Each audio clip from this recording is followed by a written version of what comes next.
Okay, then. I believe we are properly all set to go here, and nothing is wrong, and nothing bad happened, and everything is good. Yes. Yeah, Solid.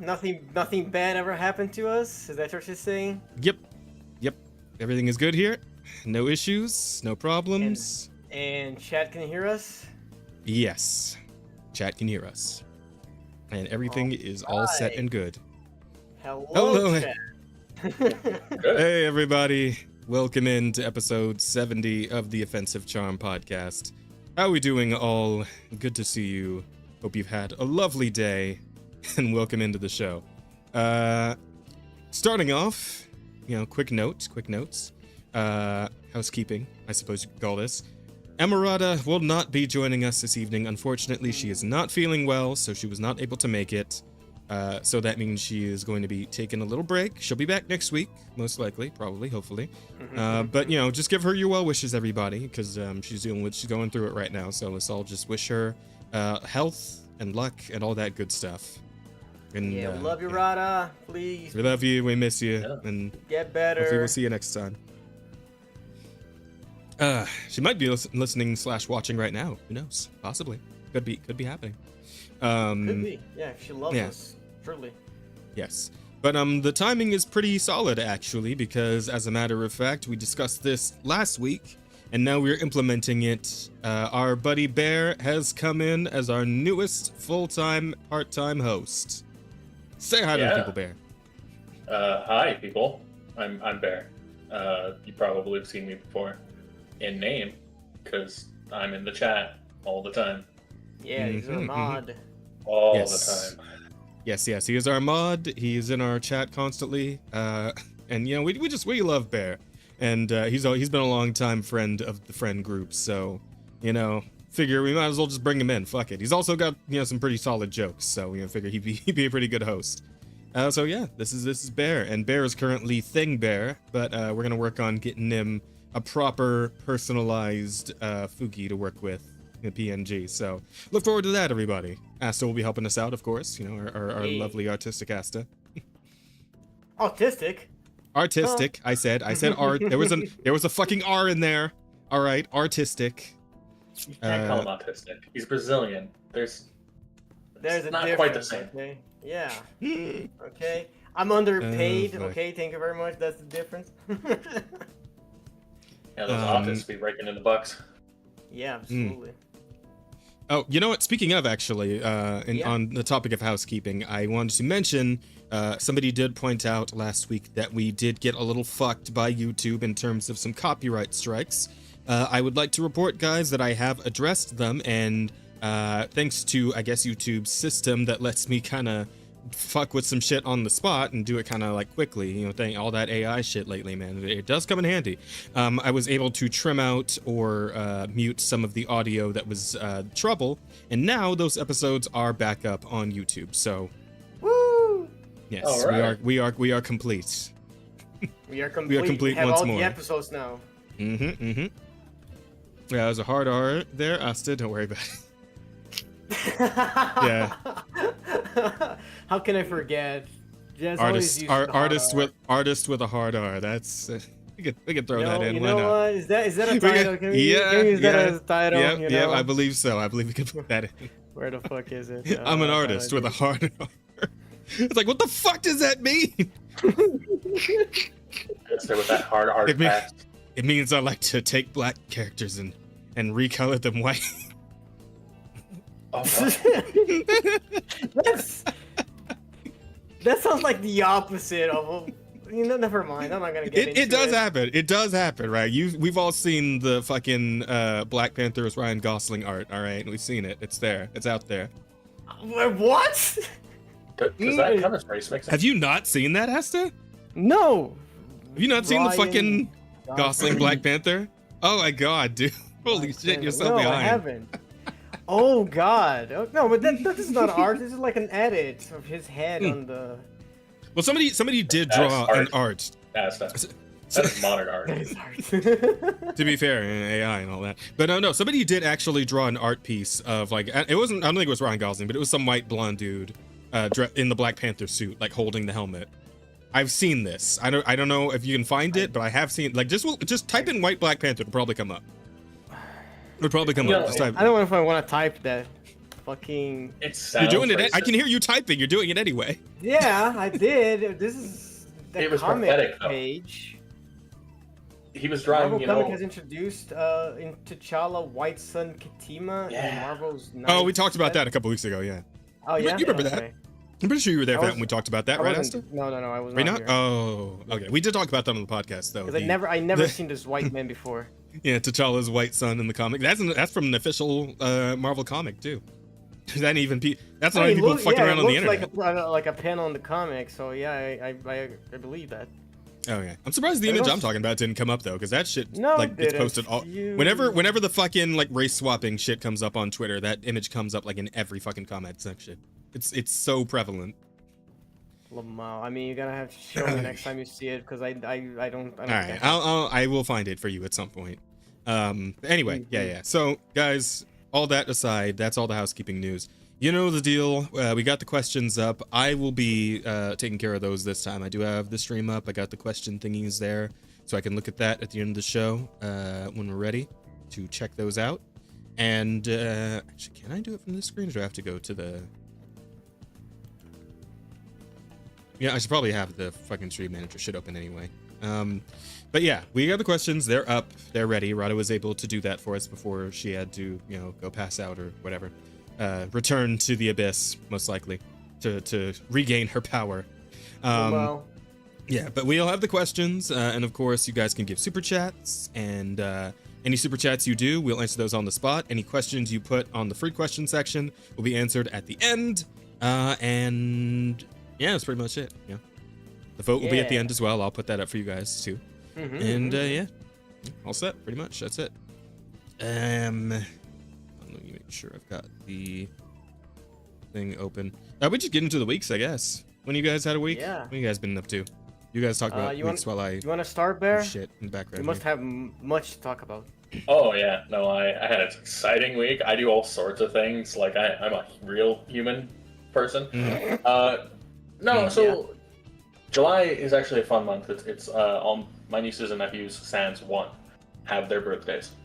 Oh, nice. So this last week was, they're all little. So it's not really a party, but it's going over there, getting to see them, and that was a lot of fun.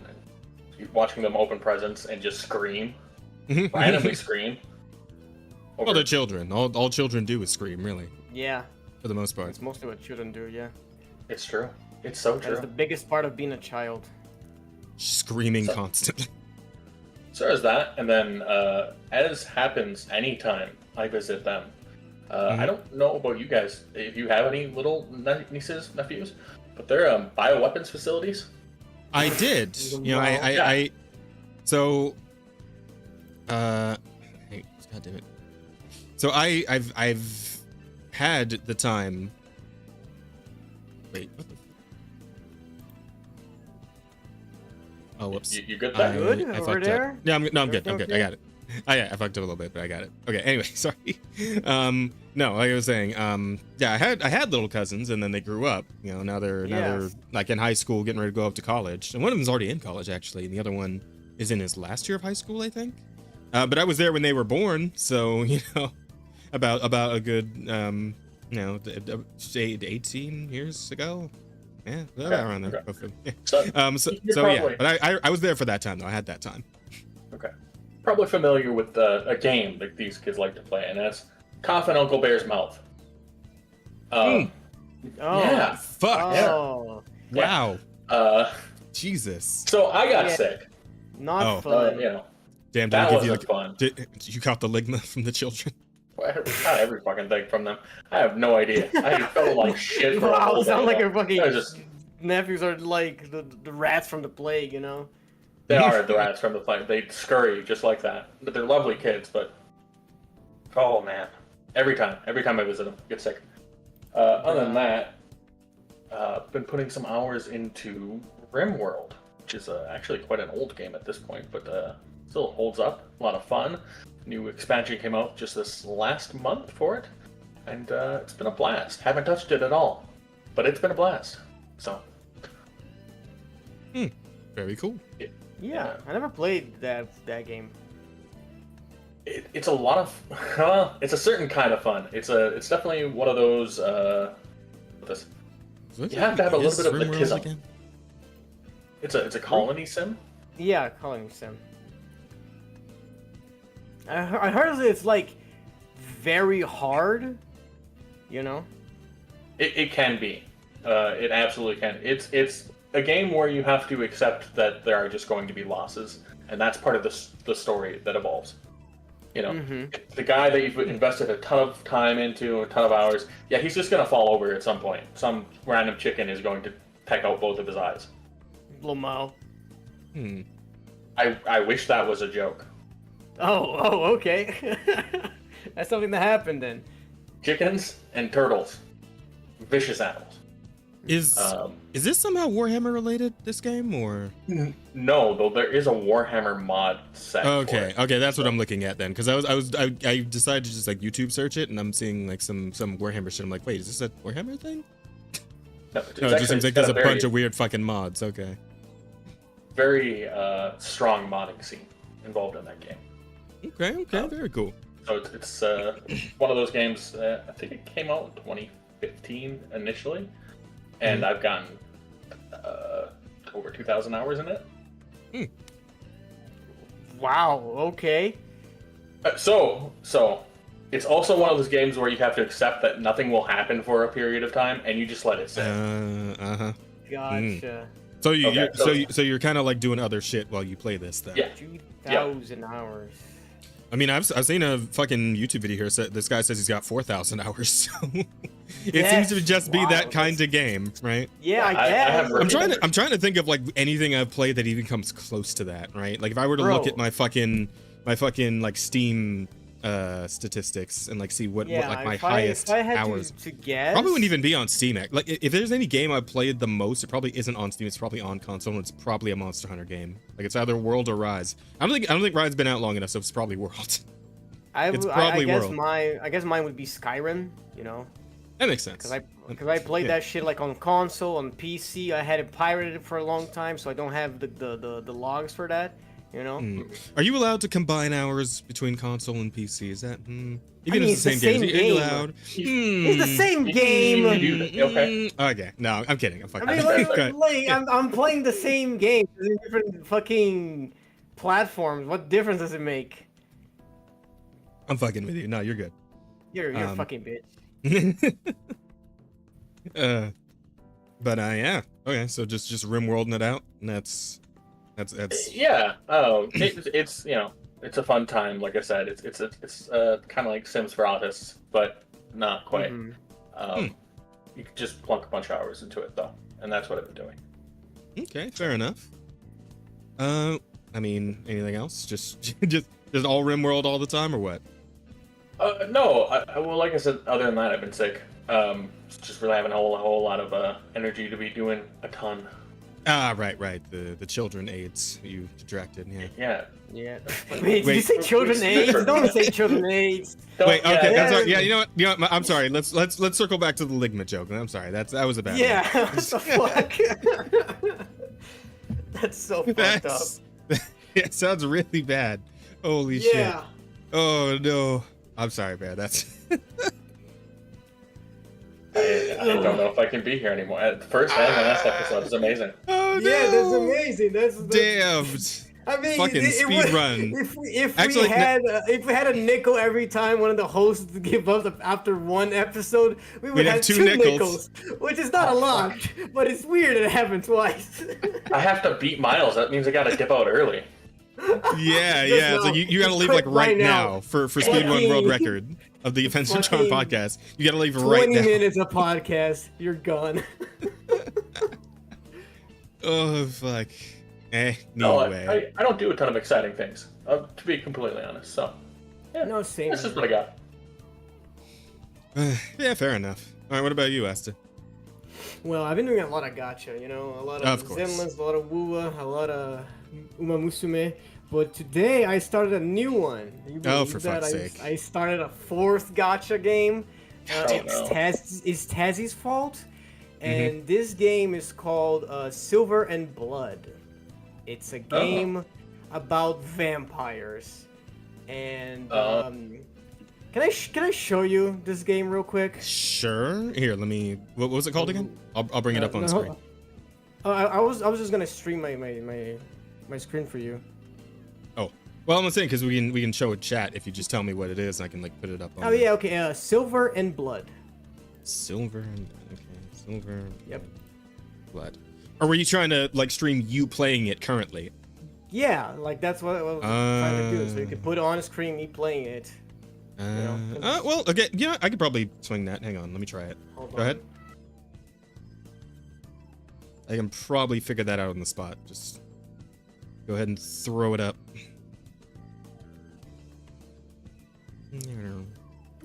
Here it is. Can you see it? Hang on. Stream. Wait, fix. Can I pop this out? More option. Fuck. How do I? Oh, here we go. Pop out. There we are. Put this down. Yeah, that ought to do it. Here, chat. Let me just put this up on screen for you. It's this one? Yes, it is. Okay, cool. I have it up on screen for the people. All right. Can you see my cursor? Yes. I think okay, yeah, I can see it. Yeah, so this guy here on the left, he is the main character. His name is Noah. He was sick with something. I think you're gonna love the name of this disease, Jess. It's called Black Blood. Oh fuck! Hang on, wait. I went to turn the volume up, but I forgot to. There we go. Okay, now we're good. Okay, go ahead. Okay, so Noah has black blood, and what black blood is like a plague. It like decomposes your body until you turn into a zombie, right? You're basically the undead disease. But Noah, he has a special kind of body. So he, instead of dying and becoming a zombie, he got white hair, and of course he did. And he acquired special powers. Of course. And he realized he's actually one of the few people that can turn black blood into vampire powers. So he became a vampire. Yeah. And now these people are like, yo, you are the savior because you are like, you come from the moon, and that's why your hair turned white, and now you have to basically save us, you know?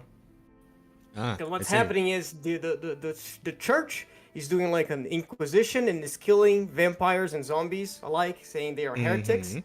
And they're like, no, we're not actually heretics, we're just sick. And they're like, no, fuck you, you know?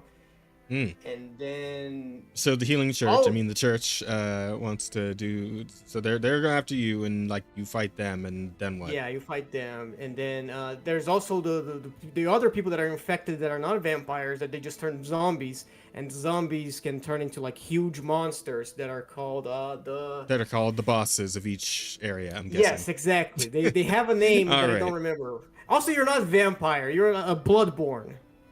That was what they called them. Yeah, okay. All right, sure.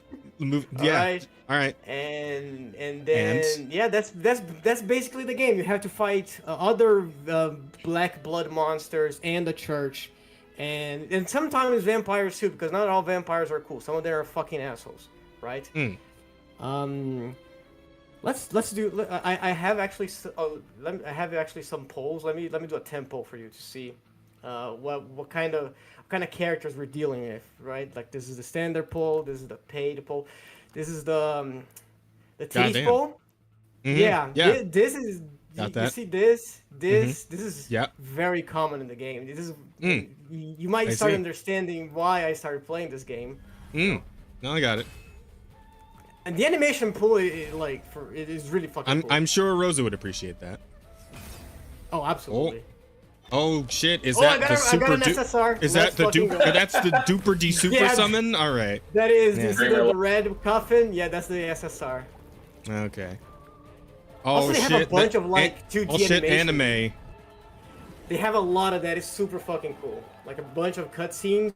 They are like that. Okay, who do we get?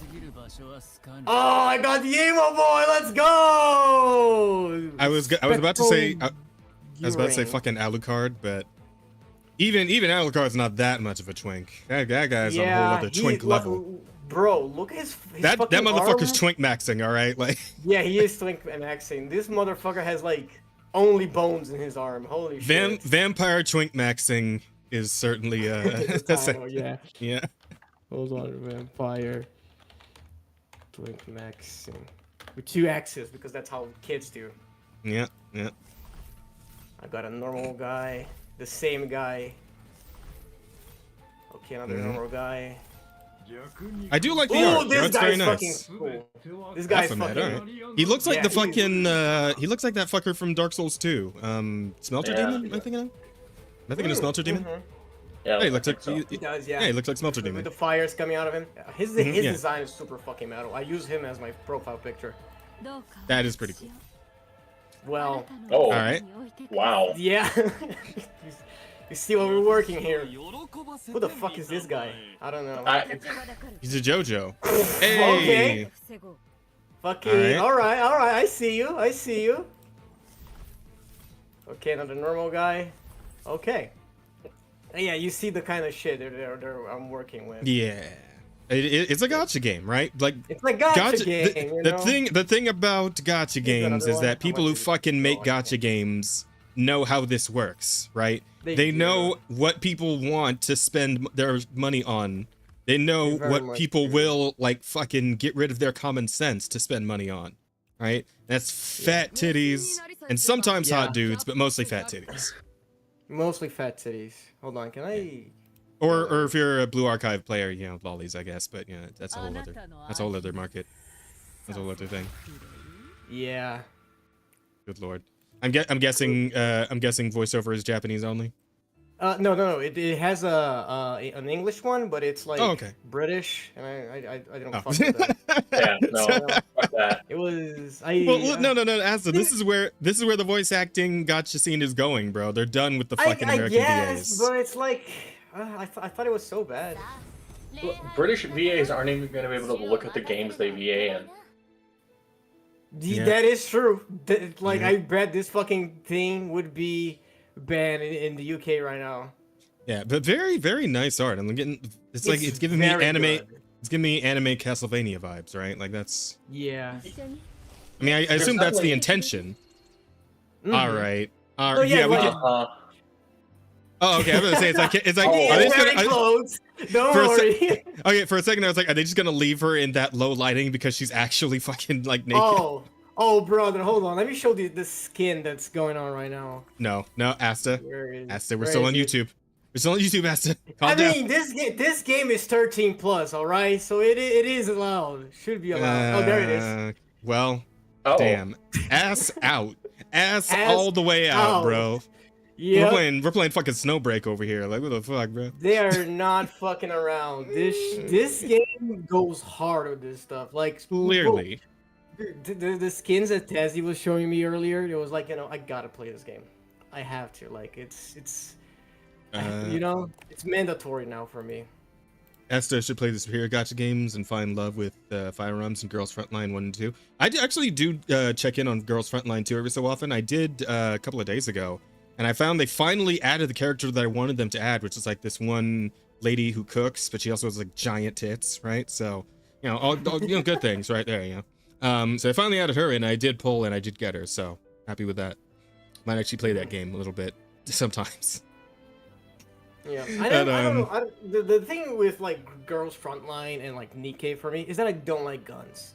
Like, I'm sorry, I'm not into the whole girls with guns thing. Oh. So I don't know. It depends on the gameplay. What's up, Bear? Would it be better if it was like knife fights? It would. Absolutely would. Really? That's it? Yeah, like like Nikkei, for example. I thought it was so boring, just the girls shooting at people. Wait a minute. What's up? Asked it. Didn't you pull for Julien in Zenless? Yeah. Okay, hold on. Hold on. Zenless is not strictly a gun game, all right? But she uses a gun, Asta. She happens to use a gun, okay? But the gameplay is still fun because it's action. All right, she's not. I'm not just aiming. I know what happened. She, I know what happened. Bro was blinded by the ass that he forgot his gun hatred. If that was the case, I would be playing Nikkei. All right, I'm not playing Nikkei. I tried, but you know, not my style. Bro saw the ass and he said, "Oh fuck, my morals." You know what? Let me actually show you. Like I've been talking about like the asses and stuff, but I haven't shown you the fucking actual gameplay. So this game. I mean, I don't really care about the gameplay, bro. Just show me more asses. What are we here for? Come on. You think I give a fuck how the game plays? Okay, so I would hope like so, right? Style. Tower defense. Yeah, it's like an auto chess kind of thing. You know, auto battle and stuff. Oh. You know. All right, auto chess, okay. Okay. I like auto chess. Yeah, those could be fun. Yeah, just get your all your level 40s on the map and then just have them go nuts on some random fucking jobbers. And then you hit play. Can I go faster? No. Wow, holy wow, that is really fucking slow, Jesus Christ. Yeah, but then you have skills, you see? You have ults that you can not have. Okay, but Asta, why are you actually playing the game? Put it on auto. Come on, you know how this works. I don't know, mate. Is there not? Yeah, okay. I found it. I found the auto. There you go. Yeah, no, fuck. You're gonna actually play the gacha game in front of us. Shut up. Shut up. Yeah, this is Yeah. Riveting. Okay, Riveting I got gameplay. something, a relic. I got. Wait. This happens in the middle of the fight. You get loot and you just. Yeah, it's like. Oh, there it is. Ultimate. Okay. Decent art. Solid. Yeah. So Wow, yeah, that's a fuck ton of dudes. Holy shit. In this specific game mode, you drop the loot and you have they're like the loots are like buffs for your characters. They're not actually. Yeah, kind of figured that. Yeah. Yeah. All right. But Most certainly to a strategy game in the vein of XCOM with gacha mechanics. Yeah, I know. I don't know if Asta goes for like an XCOM style game. I'd like XCOM style games, but I don't think Asta does. I don't know. I played the shit out of fucking Mario versus Rabbids or Kingdom Battle, whatever. Yeah. Oh no, I don't fuck with that shit. Yeah, I like that game. The game is good. I saw you playing it on the stream, but good times. Fun game. I don't know if that's my kind of game. This is good because it's just like brainless, just let stuff play. You know? This looks like the sort of game like you're doing your art shit and then you just look over this every once in a while. Yeah. Yeah. Absolutely. Yeah. No, Exactly. I don't. It's like Uma Musume. I just let the horses run, and I do my stuff. Yeah. You know. There you go. All right. So how long does this typically take, though? Like 10 minutes. Asta. Don't worry. From the looks of it. No, yeah, you don't have to watch it. You can, like I'm pretty much done with it. You can move on because that's. Let me swap back. Yeah.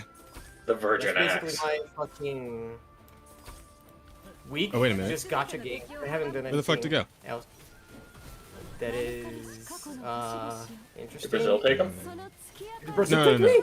No, you're good. Do I have to have it like up in order for it to show? Oh, I guess so. Huh. Yep. Yeah, I have to have it like actively on my screen for it to show up on the stream. Okay. Oh, that sucks. Why? No, it's fine. That's fine. I already closed the stream down. It's fine. Returned to it. Okay. There we go. Yeah, we're good. All right. Yeah. So All right. what about you, Jazz? What is your week? Fat titty vampires. Good shit. Fat titty vampires. Yes. I also played with some giant tits. You did. Yeah. Oh. There's a hell of a segue. Yeah, I went ahead and got myself into some of that Wu Chang. That's how the Japanese say it, Wu Chang. Yeah. Yeah, sure. That sounds right. Yeah, it checks out. Wu Chang Fallen Feathers, bro. So, yeah, as many of you may know, is the hot new fucking Souls-like on the market. And I played a good bit of it. I've done, I think, 3 streams so far, so I'm a good, 15 about hours into the game. Your dolls don't count, Jess. No, I'm talking about video games. I'm talking about my digital dolls. Those count a little more, maybe. Wow. But no, yeah. So, playing some Wu Chang. Wu Ching Chong. Okay. Okay. Of course. Okay, Wu Chong. Yes, I'm playing some Wu Chong, and yeah, I'm digging it so far. Honestly, it's pretty solid. The game feels good to play. Combat feels solid. I believe it's been very eloquently put together. It's got that very nice, satisfying, like map looping in on itself thing that Souls games do, like with the nice little shortcuts everywhere. Very good stuff there. Very, very keen on that. Game itself is gorgeous. It's absolutely beautiful. Like just all of the environments, the enemy designs are like extremely unique and varied. Boss fights have been very unique so far with all the ones I have done, which I say I've fought a good like 6 or 7 bosses. Yeah, and they've all got like these crazy fucking designs, dude. Like, for example, like just to bring up one that I have met somewhat early on, there is a courtyard you come into that is just fucking like drowning in blood, like just blood all over the ground everywhere, corpses everywhere. Because the whole thing is that there's like this fucking bird flu going around. I say bird flu, but it's actually like a zombie virus called the feathering, right? And the feathering, what it does is you grow fucking feathers on your arms and shit, and then you start to forget who you were, and then you start trying to eat people. And eventually you mutate into like a horrible bird monster. It's essentially Bloodborne, but instead of dogs and wolves, it's birds. Well, it sounds like Ass's black blood thing, but yeah, it sounds like I was about to say it sounds like it's bird blood. It's the bird blood. It's the bird blood. Yeah. It sounds really similar, if you ask me. Yeah. And you yourself are also infected with the bird virus, but for some reason you're able to turn the bird virus into power. So because why not? You have and you're a vamp. No, you're not a vampire, but you are you are a super powered kung fu goddess, pretty much. And you go around and you fight, and like I was saying though, yeah, enemy design's really cool. Boss design is actually fucking incredible. Because you go into this courtyard, you find this like giant woman who is just eating a body, of course, and she turns around to look at you, and her fucking like human mouth opens up and like opens really far back to where her head like starts going in half, and out of her fucking open mouth comes like a bird head, and it's like a fucking fucked up like crow demon thing.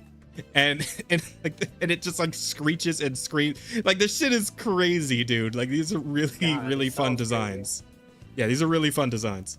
And also I gotta say I really love the way they went about, like very specifically, this is like probably my favorite point about this game, is the fact that the upgrade system is really unique and interesting and very smart and very what's the word here?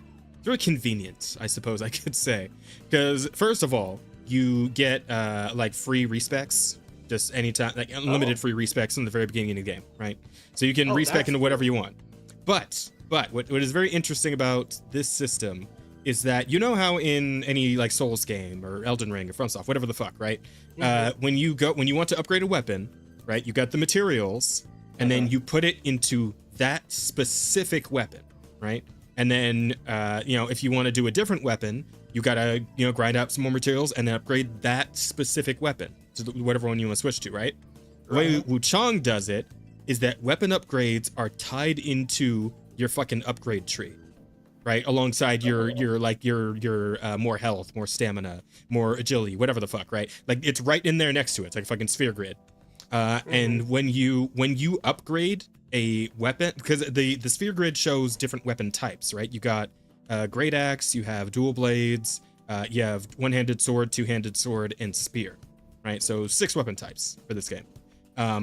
But when you put a level, like an upgrade weapon level, into that specific tree for that weapon, you upgrade every weapon of that type. So every spear you get, every sword you get, every axe you get, whatever, they all become +1, +2, +3. You don't have to upgrade them individually. That's cool. Yeah. Also, the respec also affects your weapon levels.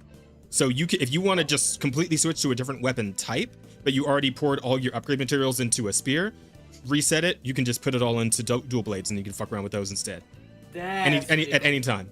It's really good. It's really good, and I hope every Souls game going forward, every single one of them does this, because holy shit, that is so incredibly convenient and nice. Because like it's always that shitty thing where it's like, oh, I found this really cool weapon, but I used all my fucking shit to upgrade this thing I'm currently swinging around right now.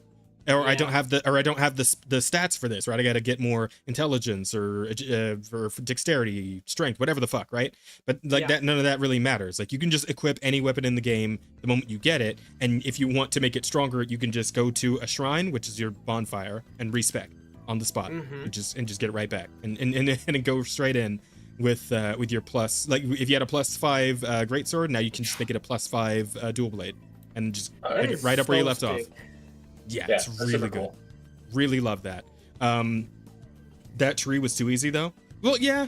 So here's the thing. I wanted to touch on that a little bit too, because I also kind of had the sense that up until a certain point, the game was pretty simple, right? Like I mean, the enemies were interesting, but like for the most part, most boss fights I was getting in 1, maybe 2 tries, not too difficult, right? Then I ran into fucking Commander Hunlan, who is like, and you guys know the rule of like Souls-like games where it's like, yeah, big monster, whatever, you beat it up and then you're done. Oh god, the boss fight started and it's a human-sized enemy. Oh no, oh no, like, right? You get it. So Commander Hunlan shows up and is a human-sized enemy, and she probably does like 3 times the damage every other boss up until that point does in 1 hit. She can kill you in 2. Right? Like she will drop you in 2 fucking hits. So I'm like, oh, well, I guess this is about where the game starts or stops pulling its punches. And this is a required fight. You need to do this fight to continue the story. Oh, boy. So you get like a mini Melania just dropped in on you all of a sudden, and she's like hitting you hard as shit. But it's funny because this is also kind of the game's incentive to learn better how to use the clash and parry systems, because it has a parry system, and the parry system is what you would think, right? Like you time it just right, and you'll like blow the enemy away, and you'll blow their guard open. You can knock them down, all that shit, right? And it is actually a little more interesting than that, because like you kind of it's weird, right? Because there's levels to the parry that you get, and only certain weapon types get it. Like I think only the great axe and the 2-handed longsword get the deflect, right? And there's levels to it where it's like you can get a normal deflect, which like it just glances the blow. Like you don't take any damage, but the enemy doesn't stagger. Like they can still go in for a combo if you're just standing there. But then they also have like an upgraded version where like you will actually blow them away. If you parry them with the right timing, then you can open them up for like a counter. But they also have a clash system, which is interesting because this kind of gives you a sort of a defensive option if you like using fast weapons as opposed to like the big heavy ones, because the big heavy ones have the blocks. The small weapons don't.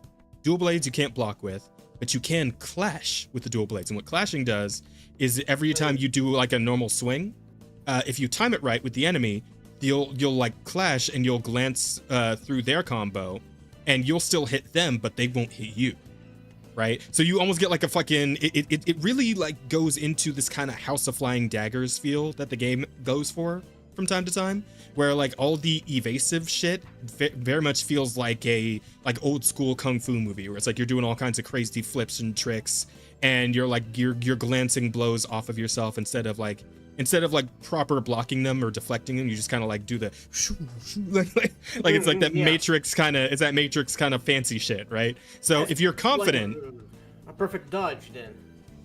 Yeah, sort of kinda. But what I'm saying is that you're still attacking at the same time. That's what the clash is. Like you're still hitting them, but they're not hitting you. So you're kind of like sliding your blade along theirs to like actually cut the throat, right? Like shit like that. It's really cool. It's really cool. I haven't been super confident to use it just yet, but it seems like where I'm at currently, it might honestly be the better option, because I'm also the thing about like blocking in this game is that it works on enemies that use weapons of any kind, right? A spear, a sword, a club, whatever the fuck. If the enemy does not use a weapon, if they have claws or they just fucking punch and kick you, blocking does not work. Martial arts can't be blocked. So for that, you have to either try the clashing blow shit, which I think might work on martial arts, possibly. I'm not super sure. I haven't really tested it fully yet. Or you work on the dodging. And the dodge system is interesting too, because the game has like perfect dodge, and what perfect dodge does is it gives you stacks of this thing called Skyborn Might, I think is what they call it. And this essentially fuels both your special techniques, because every weapon has a different special technique, as well as your magic, because there are like spells you can get. Things like throwing fireballs or poison or whatever the fuck, right? And like every time you do a dodge, you'll get a charge, right? But you can also get charges by upgrading your weapon down certain paths, whereas like your new passive is every time you do the second hit in a string for the longsword, now you get 1 charge of magic, right? So like, yeah, so you can dodge and then hit him twice, and then bam, you got like 3 charges right there. And then you can use like a 3rd level spell, or you can hit him with your fucking super move or whatever, right? And it's pretty good. It's pretty solid. I'm liking the combat system a lot. Like I said, the fucking difficulty took a pretty sharp upturn. And I had a little trouble in the last session in a few areas, but I managed to mostly get through okay. There is a boss I ran into that's actually worse than the one that like started the uptick in difficulty that I ran into. And I was like, you know what? I'm just gonna go somewhere else for now, because the game's kind of opened up into 3 different directions at this point. It's like a snowy mountain, a fucking fucked up evil forest, and I think like a imperial palace area kind of place. So I'm kind of just exploring around and seeing where I can go and where the difficulty is kind of at with each of these areas to try and see where I'm supposed to be going right now. It's like, what's the proper order here? Because obviously it's like that thing where it's like, oh, you go to the world's opened up to you and you can go over there, but over there is fucking level 80 like shit kicker, and you're level 20, right? And so you're probably not supposed to be over there right now. Maybe you should go hang out in fucking like Weenie Hut Fields over there with the other level 20s, and then level up a bit, and then you can come back and deal with shit kicker, right? So that's kind of where I'm at right now with the game. But yeah, having a good time with it, pretty solid. So the game is not like entirely open world, and it's like no, it's still like how to put this. It's like a typical Dark Souls game where it's not Elden Ring-ish, right? It's just like there are different areas you can go to, but you're still kind of going around set paths, and there'll be branches, but they'll usually lead to dead ends and like a cool item or like a harder enemy that drops a cool item or shit like that. Yeah, okay. It's like the early Dark Souls. It's not exactly like a sandbox. Yeah, like 1, 2, or 3, or Bloodborne even. Yeah, shit like that. Anyways, here, Claven Lords of the Fallen 2, such a good game. Me and Roza need to get back to Lords of the Fallen, the remake one, not 2, because we're playing the newest one, which is like a remake of the series, I guess. I don't know. It's because the newest game is also called Lords of the Fallen, but I realized there was also a Lords of the Fallen and Lords of the Fallen 2. But the newest game, the one that just came out like a year ago or year and a half ago, something like that, is also just called Lords of the Fallen. So it's confusing for no reason. But yeah, we need to get back on that, absolutely. But in terms of my week, there was one other thing. No, 2 other things? I feel like I'm forgetting something. Well, okay. But let me start with what I remember. And it's the fact that I also... Oh, I know what you're trying to talk about, but I'll save that until after this. I also picked up Killing Floor 3. And I'll be honest, that one, not quite as hype, not quite as a good time as Wuchang, unfortunately. No? Yeah, so here's the thing, right? It is, if you like Killing Floor, it's more Killing Floor. It is more Killing Floor. It plays the same. It's got better graphics than Killing Floor 2 did. A game that was... God, is Killing Floor 2 like a decade old at this point? When the fuck did that game come out? Oh, yeah. I don't know those games. Let me hang on. 2016. Wow. Okay, so about a decade old. Yeah. So they've updated the graphics, and that's great and all. The game looks better than it did. It's just not really all that different from playing Killing Floor 2. How to put this? Yeah. Because like because the classes, like all the classes are in the game currently are like ones that were from the previous games, except for Ninja, who honestly just seems to be like a lamer version of the Berserker. Because Ninja's deal is like kind of the same as Berserker's, where it's like mostly melee weapons, but like Ninja has a katana and dual katana, and that's kind of and this kind of lays into a bigger problem. But yeah, like because Berserker in 2 had like the fucking boom hammer with like the shotgun shell in the head of the hammer. You had the fists. You had the fucking lightsaber. You had the fucking sword and shield thing. Like all kinds of cool shit for the Berserker in the previous game. Yeah, but in this game, like just in general across the board, there is a lot less weapons for like every class. Like every class has, I think, 4 weapons. And I think, I'm pretty sure when the Killing Floor 2 first came out, it was at least like 7 weapons per class, something like that. And they added more as time went on. They'll probably do the same here with Killing Floor 3, but yeah, it feels like the game's a little undercooked just overall. And I feel like they kind of like tried to, is more Killing Floor in name only. Yeah, pretty much. Old Lords was okay. The new one is better than Dark Souls 3 in my opinion. You guys need to finish it. Yeah, we do. There's a lot of difference. The healing works differently and a lot of content is missing. Yeah. So Yokai is kind of going where I'm going with this. But they kind of tried to offset the fact that there's less weapons by adding like weapon customization. But it's kind of that like stupid thing where it's, oh, you put this part on and now you do plus 7.5 more damage, or you have minus 9.3 reload speed, shit like that. Those little incremental numbers where it's like it doesn't really do anything to make the weapon different, really. It just kind of it fucks with the stats a bit, and that's kind of it, really. I mean, I guess there's one thing where it's like, oh, your fire fucking submachine gun, like instead of the bullets bursting on impact, they'll stick to the monster and do damage over time. But it's like, I mean, I'm shooting a fire gun and I'm shooting it at the ground. It does fire. Like I'm doing damage over time regardless of anything. So this feels like kind of redundant, really. So yeah, shit like that. And it's like, also, they also included like a couple of new things with the classes themselves. Like now they have essentially like a Borderlands action skill, where like pretty much once per wave you can like do a little super move that's like, oh, the healer can put down a dome that heals allies and hurts enemies for a certain amount of time. The firebug can do like a little fire explosion that blows up enemies around them. I would say that the sharpshooter, the new sharpshooter, that one's kind of cool because the action skill is essentially Yondu's arrow from fucking Guardians of the Galaxy. Remember like Guardians 1 and 2? Oh yeah, like shoots the little whistle arrow. Like it's essentially that. Like you shoot it off and it like starts headshotting like a bunch of zombies and it returns to you, and that's kind of cool. I like that one. It's pretty creative.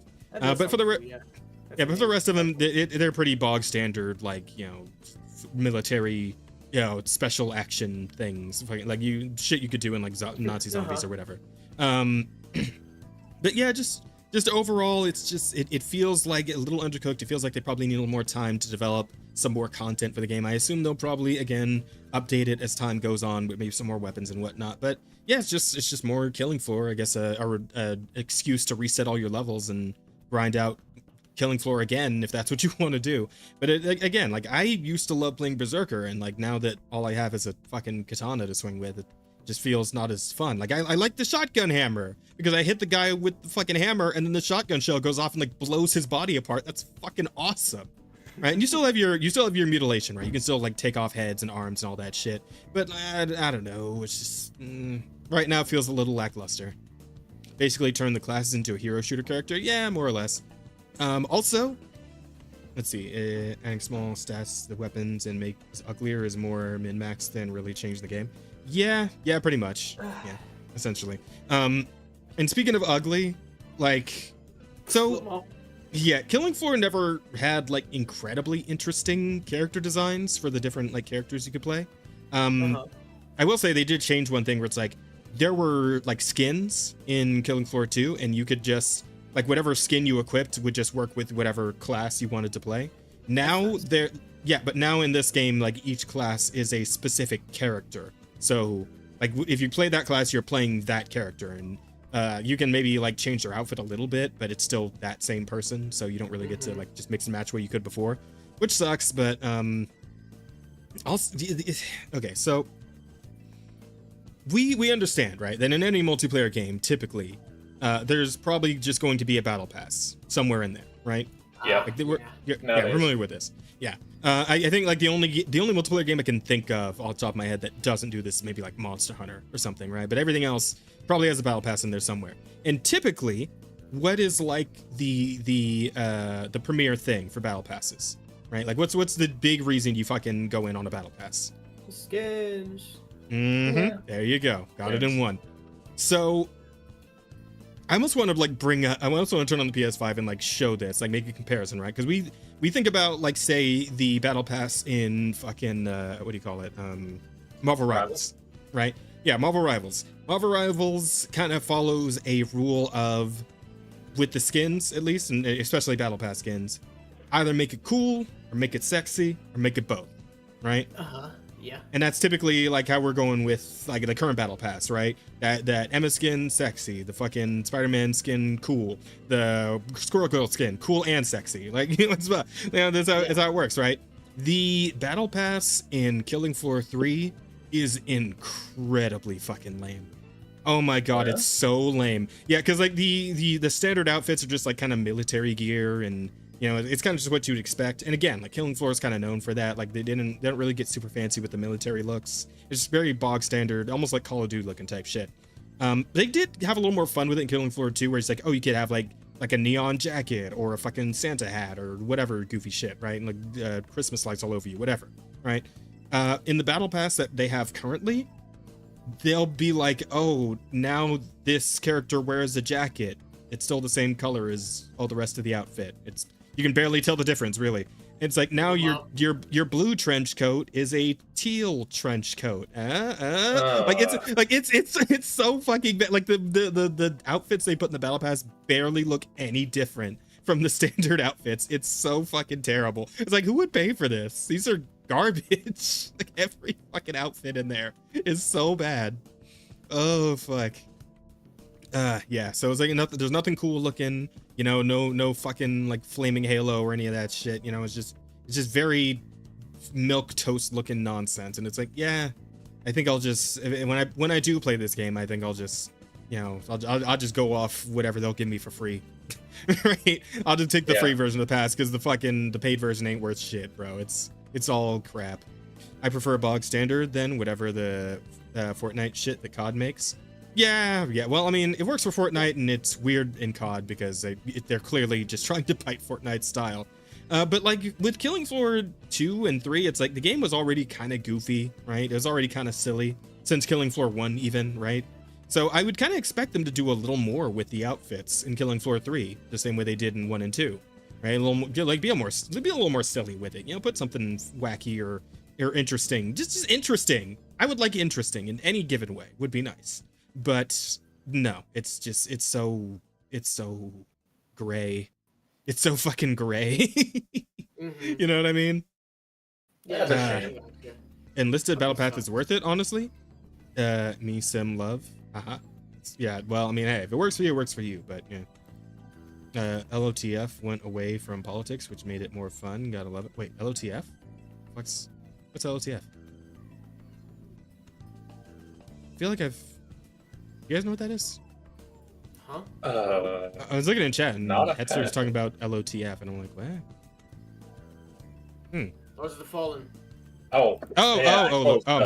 I'm stupid. Yeah, okay. Flamo.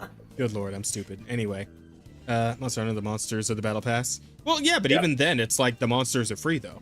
Like they just until they do the expansion, which, you know, that'll probably cost like $30 or something. But like every update they do up until then is just going to be free monsters dropping in, right? So.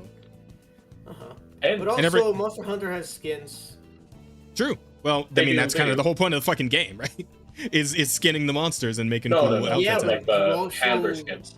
Yeah. Oh, true. Yeah, they do have handler skins. But that's not really like. But they don't do like battle pass things. They just make it like a one-time purchase from like the microtransaction shop. You know, that sort of shit. Which is better. Objectively. Yeah. I think so. Yeah. Prices could be a little lower. That's not a here nor there, I suppose. Okay. But yeah, that's kind of how I feel about Killing Floor 3. I'm a little disappointed, but I mean, you know, I'll still hang on to it, and hopefully they'll update it and with more weapon variety and maybe some less shit looking skins. That'd be good. Yeah, we'll see. You were doing it with friends, right? Like you had I played with KJ a little bit. Okay. is it at least entertaining as like an experience with friends, or just kind of? Yeah, I mean, because it's still pretty like it can get like pretty difficult in later in later waves and whatnot. Like it starts casually enough, and then as it ramps up through the 5 or 6 waves that you do in any given run, they start sending in crazier and crazier shit and more enemies. So it can get a little like it can get it can be stressful. Stressful is not the right word. What am I trying to think of here? Exciting. Yeah. Stressful might be the right word if you're not having all that much fun in it. Well, because I don't want to say stressful, because that's kind of the point, right? It's like you're trying to fight back endless hordes, and you're fighting against getting overwhelmed. That's kind of where you get the excitement from a game like this, right? So yeah. I'd say exciting. Yeah, it's you have to deal with more and more, and yeah, it is fun with friends. It is at least fun with friends, I'd say. So okay. Yeah. Yeah, so that's all we have to say about that game for the time being. We'll see if anything happens with it later. Last thing. So so you were there when we looked at Fate Trigger, right? I don't remember. Remember at the anime Fortnite trailer we watched the other day? Oh yeah, no, yeah. Yeah, you remember that? Yeah, you remember that. Was so the sexy, off lady. Yeah, no, I remember. Yep. Okay, you do remember. Yes. So the closed beta has actually started, and I did get access, and I went in. Motherfucker. And I played some rounds. Wait, did you sign up or no? I did sign up, but I didn't. Check your Steam. Maybe it'll let you download. Let's see. Fate Trigger, check. Right? Yeah, Fate Trigger. Check. Because I mean, if I got in, I can't imagine why you wouldn't. Any Swords of the Fallen? Made removable content, made it much more fun. I did not get it. Damn. Okay, well maybe I just got really lucky then. But yeah, I got in there. Yeah. Okay, so you know how we assumed this was gonna be like anime Fortnite? Yeah. Mm-hmm. It's not quite that. It's anime Fortpex Legends. Oh. So I don't know how I feel about that. Yeah. So it's essentially very much like, because you get the perspective, right? It's still over the shoulder, third person, like Fortnite is, and you have the running and the jumping and the parkour and all that shit like Fortnite does.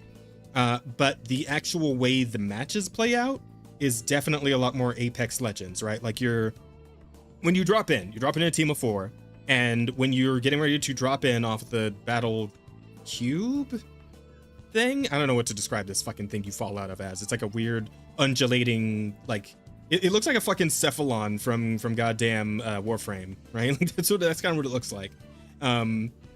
Which is like a little like robot hologram cube thing. Anyway, yeah, for non-Warframe knowers here. But when you get ready to drop, someone is chosen as the drop master, and all 4 players are like tied together, and the jump master gets to choose, like it gets to like steer you and like decide when you drop out, just like in Apex, right? And when you touch down and you go to grab like all your items and armors and shit, it's Apex system of doing that, where it's like, yeah, you grab a weapon and then you can go find like a scope on the ground, or like different tiers of armor and shit like that. Like and then when you kill somebody, they drop like a little coffin, and then you can take their shit out of there, just like Apex does it. But yeah, it's like very Apex in the way the gear system works. But the gameplay feels more Fortnite-ish. So yeah, I did a few rounds of that. It's pretty good. I do like that they have a mechanic where you actually aren't, like, if your team wipes, if you're completely wiped out, you're not completely deleted from the game immediately. You get 1 retry. You get 1 save. Everybody gets 1 save, right? Okay. So if the team wipes, you get to drop into the map 1 more time, and they'll drop you usually like near a bunker with like some like blue and green tier weapons and shit, and you get to like try and make a comeback, essentially. Yeah, okay. So that's cool, and I think that's pretty neat. Other than that, I feel like the damage is scaled a little high at the moment, right? Because you can get taken out very fucking fast in this game, real fast. And if like enemies know what they're doing, which I mean, it's closed beta test, so most people going in there are probably people who play these sort of games often, right?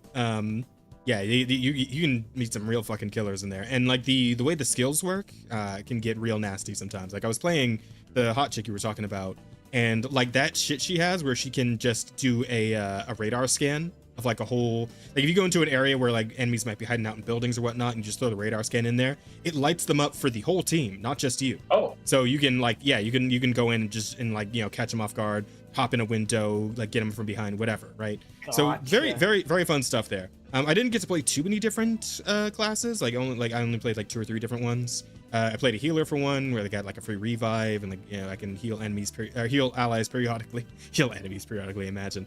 Heal allies periodically, shit like that.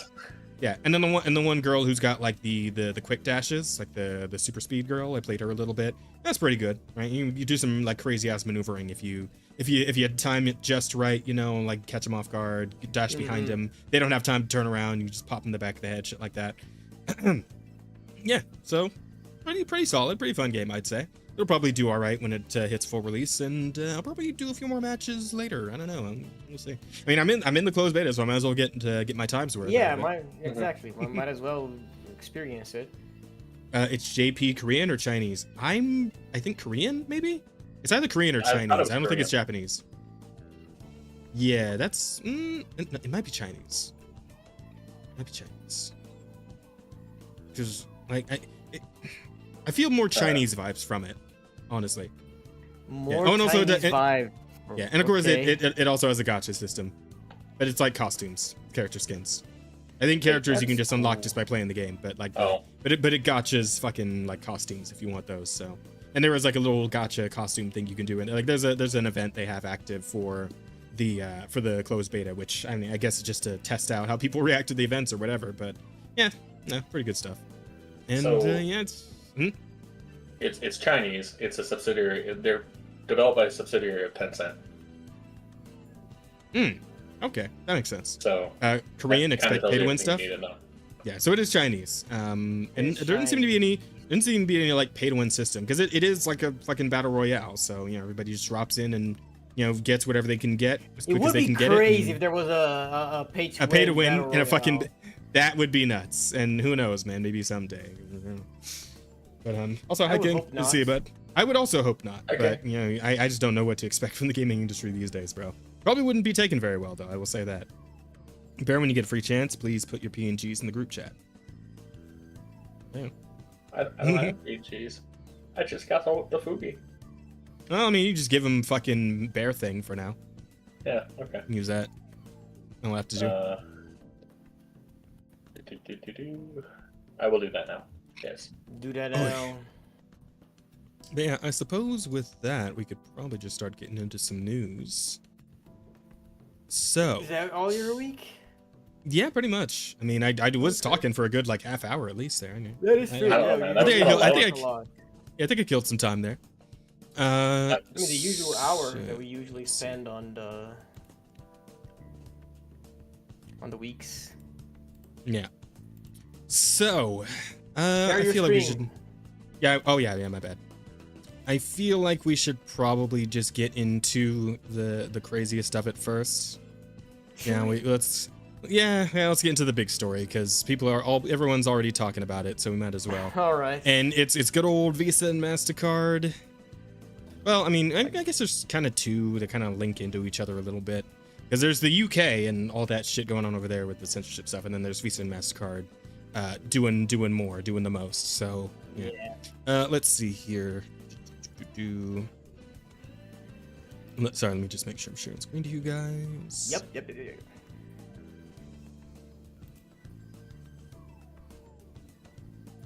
And then let me make sure I got this for the audience as well. Fuck.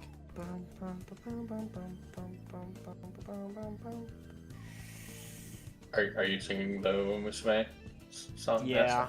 Okay. Yeah. How do you know? You've been playing it, haven't you? No, I have not.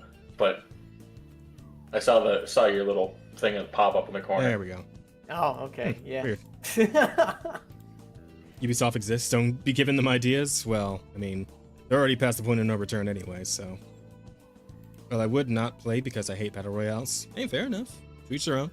But anywho, looks like we had a little. I don't think this is a leak exactly, but we did have a passing around of apparently some complete list of content Visa and MasterCard considers problematic. They may target any game containing this content. And this goes for Twitch, and also now goes for itch.io.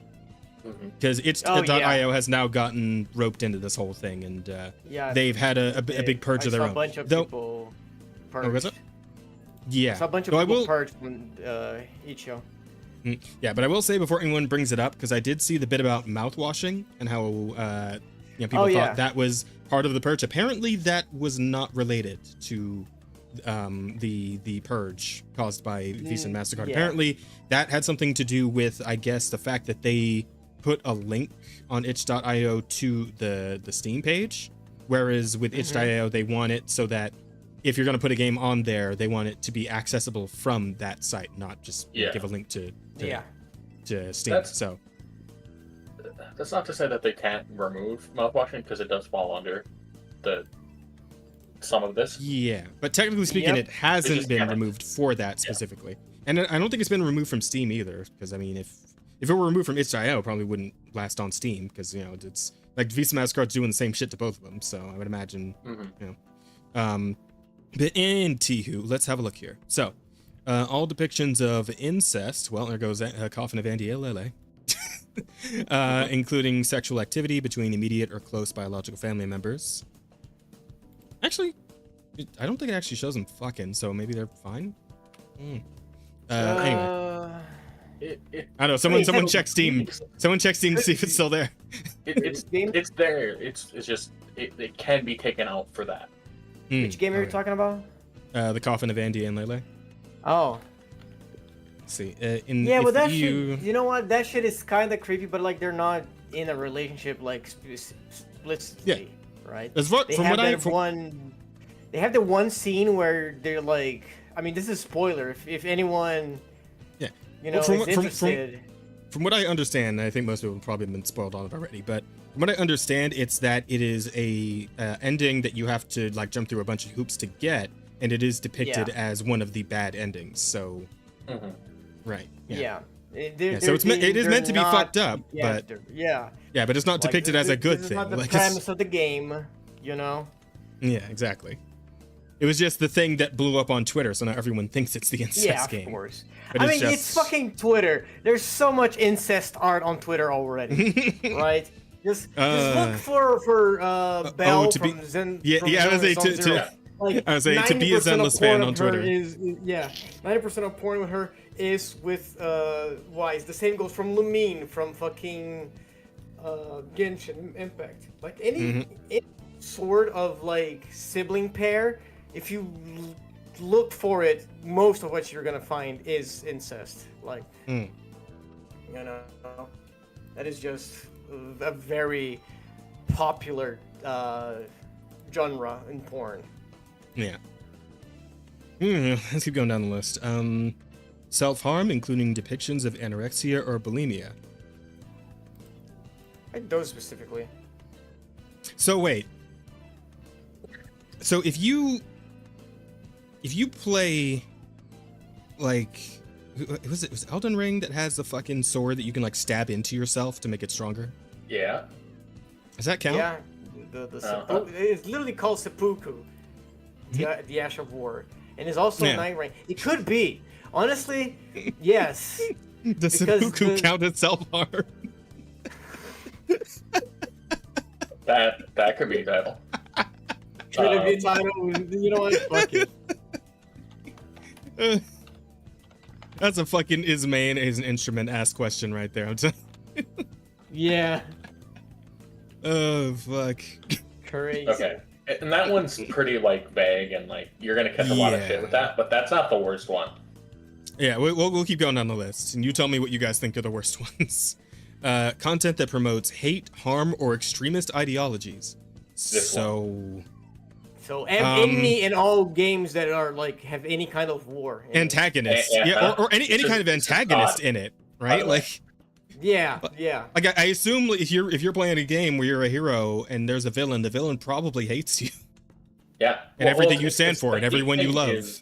Right? So the hate thing is one thing. It's a harm part where it's like, all right, well, this is almost all your action games. This is all your first-person shooters. This is. Well, maybe they mean emotional harm. Most games that aren't Stardew Valley type, and even that actually has stuff where it's. And then like extremist ideologies. Every Call of Duty game is about going against like a terrorist group or something like that. So no more Call of Duty, I guess. Let's see. Urine. Well, there goes Okami. Yeah, there goes Okami. There goes Duke, I think. Or Astrid, you haven't. That one.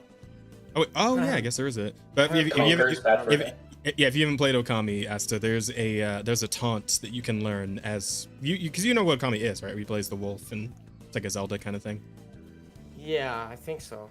Yeah, so there's a taunt you can get where because you're playing as a wolf, you can learn a taunt where you just piss on the enemy.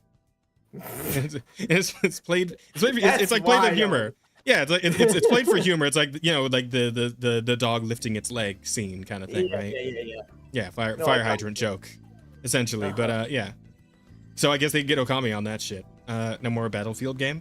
Oh yeah, damn, they were working on a Battlefield. No more Battlefield. Now they can't make it. Any games that are portrayed like any sort of war or like military. Oh man, like, World War II is off the menu forever. That shit, yeah. You tell me there are Nazis in this game? Well, yeah, but you don't play as them. You're fine. Still, no Nazis. No, you can't have Nazis. Bad. Well, here's the thing. The point of the rules as written are we can take your shit down no matter what it is. We have power. That's all this is saying. Is we have power. Yeah. You do not. Yeah, it almost feels like because this like rules out like every single video game. All right, menstruation. That one's just unnecessary. That is just I can't think of any game that has something like that. Yeah, I guess the weird board games. I guess like there are some weird porn games on, or there were some weird porn games on Steam. Maybe, but still, like, if like in those cases, like they're fetishizing menstruation. Like menstruation is not supposed to be problematic. Like, how is that? Fucking in the same how is menstruation in the same category as like self-harm and incest? Like, I don't know, bro. I couldn't tell you. I'm not sure. It's very confusing, honestly. I'm also surprised that cat isn't in here. Like you have urine, you have magma. Where's shit? You can't have you can't have urine in your games, but you can have shit in it. Okay. There is diapers. Wait, so diapers is not exclusively shit. If you take a shit like on the ground, is that okay? So wait, does that mean you can't like feature babies at all in your games anymore? Oh, that fucking game where you're like two babies and you have like one is the parent that have to take care of the babies. You can't have that game anymore. Yeah. Well, that game would have been hit even earlier by self-harm.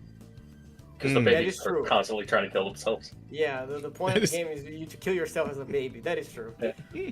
which is really funny in a completely digital context, of course, right? Yeah. Like people got to learn how to have fun again, man. Damn.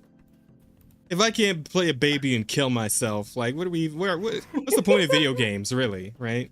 Exactly. At that point, why are we even playing video games if not for the fantasy of killing yourself as a baby? Fantasy of killing myself as a baby. You know what? I agree with that. Fuck. Anyway, and then the rest of this specifically says all sexual activity involving firearms aimed at or pointed towards individuals. Vomit. That one is weird. I can. Yeah. Illegal substances or regulated products, e.g., narcotics, pharmaceuticals, being drunk, being drugged, being hypnotized, being mind controlled. So again, we're aiming specifically at the weird porn games with this one. I can kind of tell, but at the same time, it's like with the dubious consent.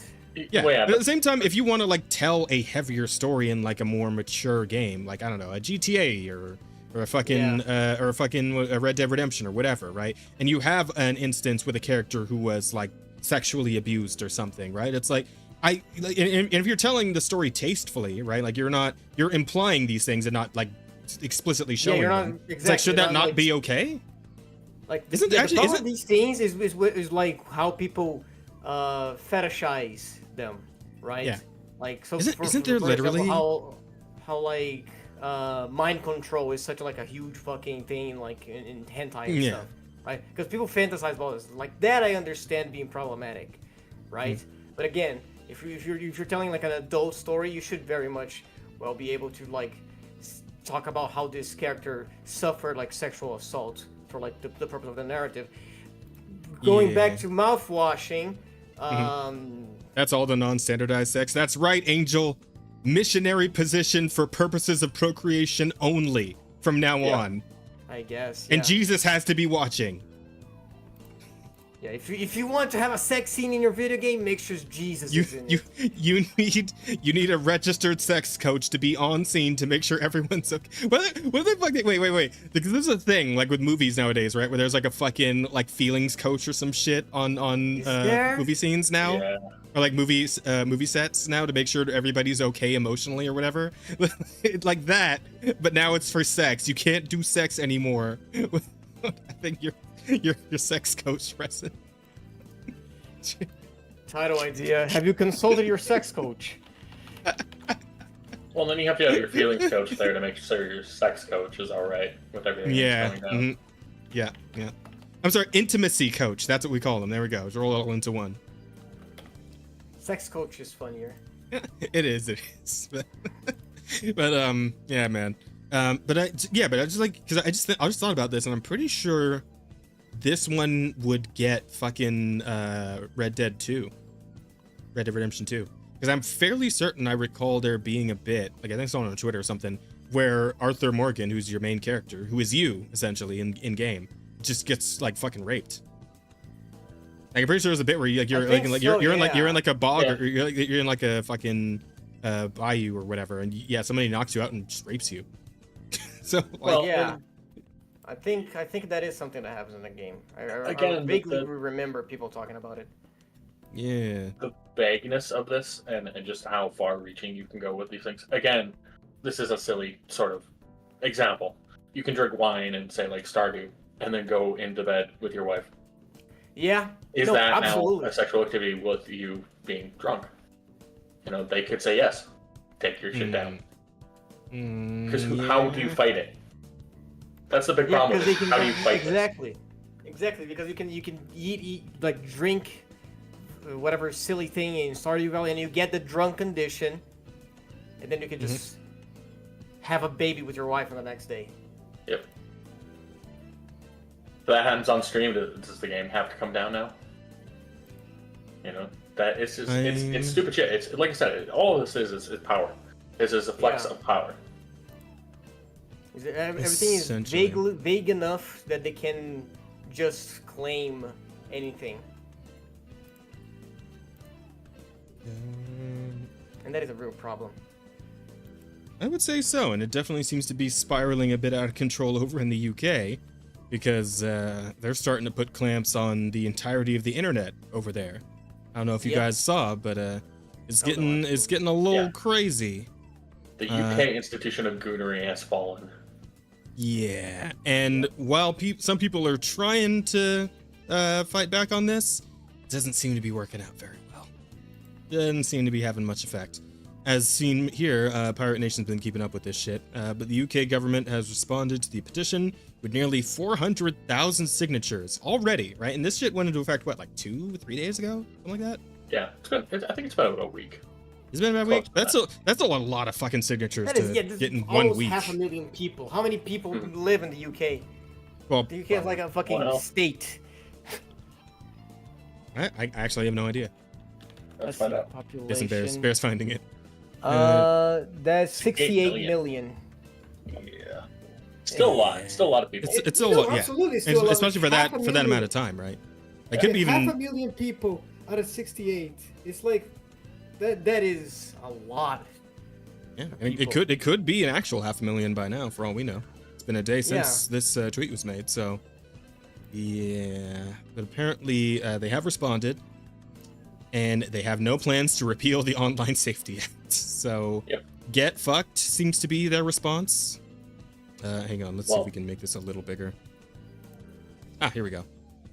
read the response in full. I would like to thank all those who signed the petition. It is right that the regulatory regime for in-scope online services takes a proportionate approach, balancing the protection of users from online harm with the ability for low-risk services to operate effectively and provide benefits to users. Online harm. My God.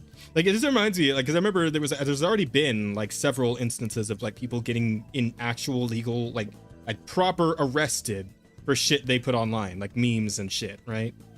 Like, I can't think of any particular story off the top of my head, but there's been a few. I'm sure if we looked it up. What's up?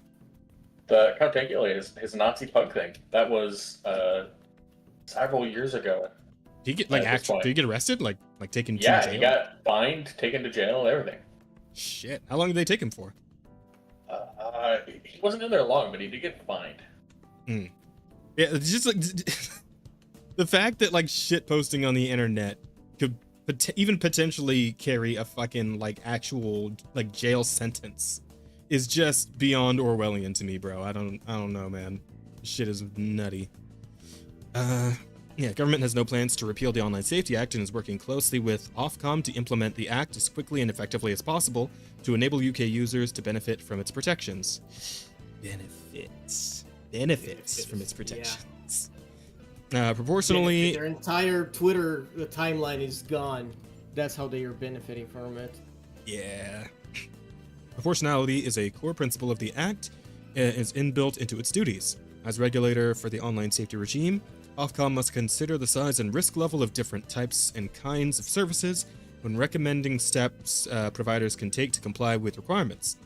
Duties in the Communications Act 2003 require Ofcom to act with proportionality and target action only where it is needed.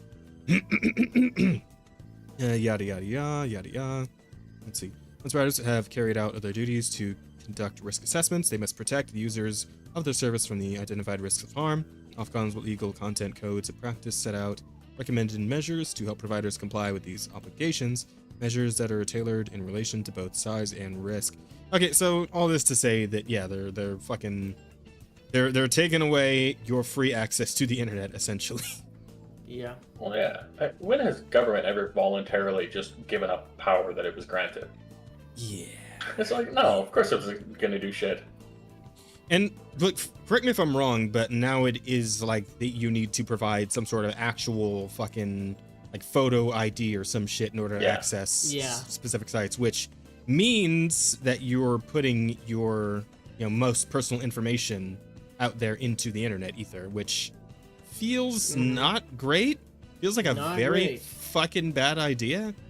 Especially if you're putting your fucking ID on Twitter, one of the biggest like websites on Earth that gets hacked and leak information constantly. Not constantly, but like frequent enough that is a problem, right? Well, not only Twitter. Twitter is an issue, yes, but also you're now going to have your ID directly connected to all of the different sites that you're going to. Any of those sorts of things. You now have your, they will know what porn you're going to. Oh God. Don't forget, Congress introduced legislation that would do similar in the U.S., though I haven't heard anything about it since it was introduced. Yeah, I think that's probably going to die on the vine. I'm pretty sure the Constitution has us covered on that one. No. No? No. You would think so, but no, government can do all sorts of stupid shit. Fingers crossed that it does die on the vine, but it's not something that... The internet in general is a really weird place, and there's been a lot of talk as to how protected free speech is on the internet, and the answer is not really. Well, that's crazy to think about, bro. And I do wonder though. It's like people all the time. It's like, oh, we got to start a revolution. We got to do this. We got to do that. I feel like fucking with the internet might actually get that ball rolling.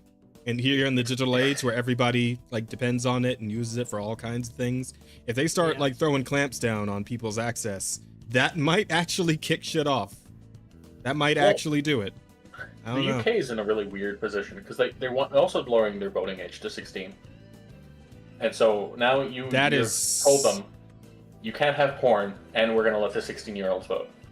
It's like, I think you guys are walking into a fucking minefield there with that. But yeah, which on top of the minefields they're already in with all manner of other things going on in the UK. But we don't really need to get into that. We're not exactly a political podcast. We're mostly here for the relation to the internet, right? We don't typically talk about politics, but sometimes these things kind of overlap. So that's why we're kind of discussing this now. World War III, baby. Oh no, it's not gonna kick off a fucking world war. But I would say that you're gonna see maybe a lot more protesting of of people who typically don't come out of their houses very much. So who knows? I think you also see a resurgence of secret sort of sites that are not necessarily related to gooning shit, but then will have random areas of gooning material. Same sort of stuff that you kind of had back in the late 90s. Weird, like you go for a Diablo guide, and then suddenly it's like, oh, there's porn here. Why? Huh. That's because that's where it has to be now, I guess. Yeah. Yeah. I don't know, bro. It's just crazy. I think the one thing the history has shown time and time again is that you can't stop people from going out and looking at pictures of naked ladies. They will find a way. True. Yep. And those ladies will find a way to get them those naked pictures, right? Yep. If the OnlyFans girls suddenly lose their cash cow, even they're gonna have a problem with it. Yeah. Oh, absolutely. Hang on one second. I need to shrink this in a little bit. Like you cannot mess with porn. Like people like that shit. Porn drives the economy and inventions. Yeah. I know that sounds No. I get because I have heard like stories here and there of like things that were invented specifically because of the porn industry. Yeah. I can't remember anything on top of my head, but I know you're right. I know you're right when you say that. Well, the success of like VHS over Betamax was due to porn. The success of the DVD format we use was because of porn. The increase and development of VR tech is because of porn. Yeah. The fucking robots, man.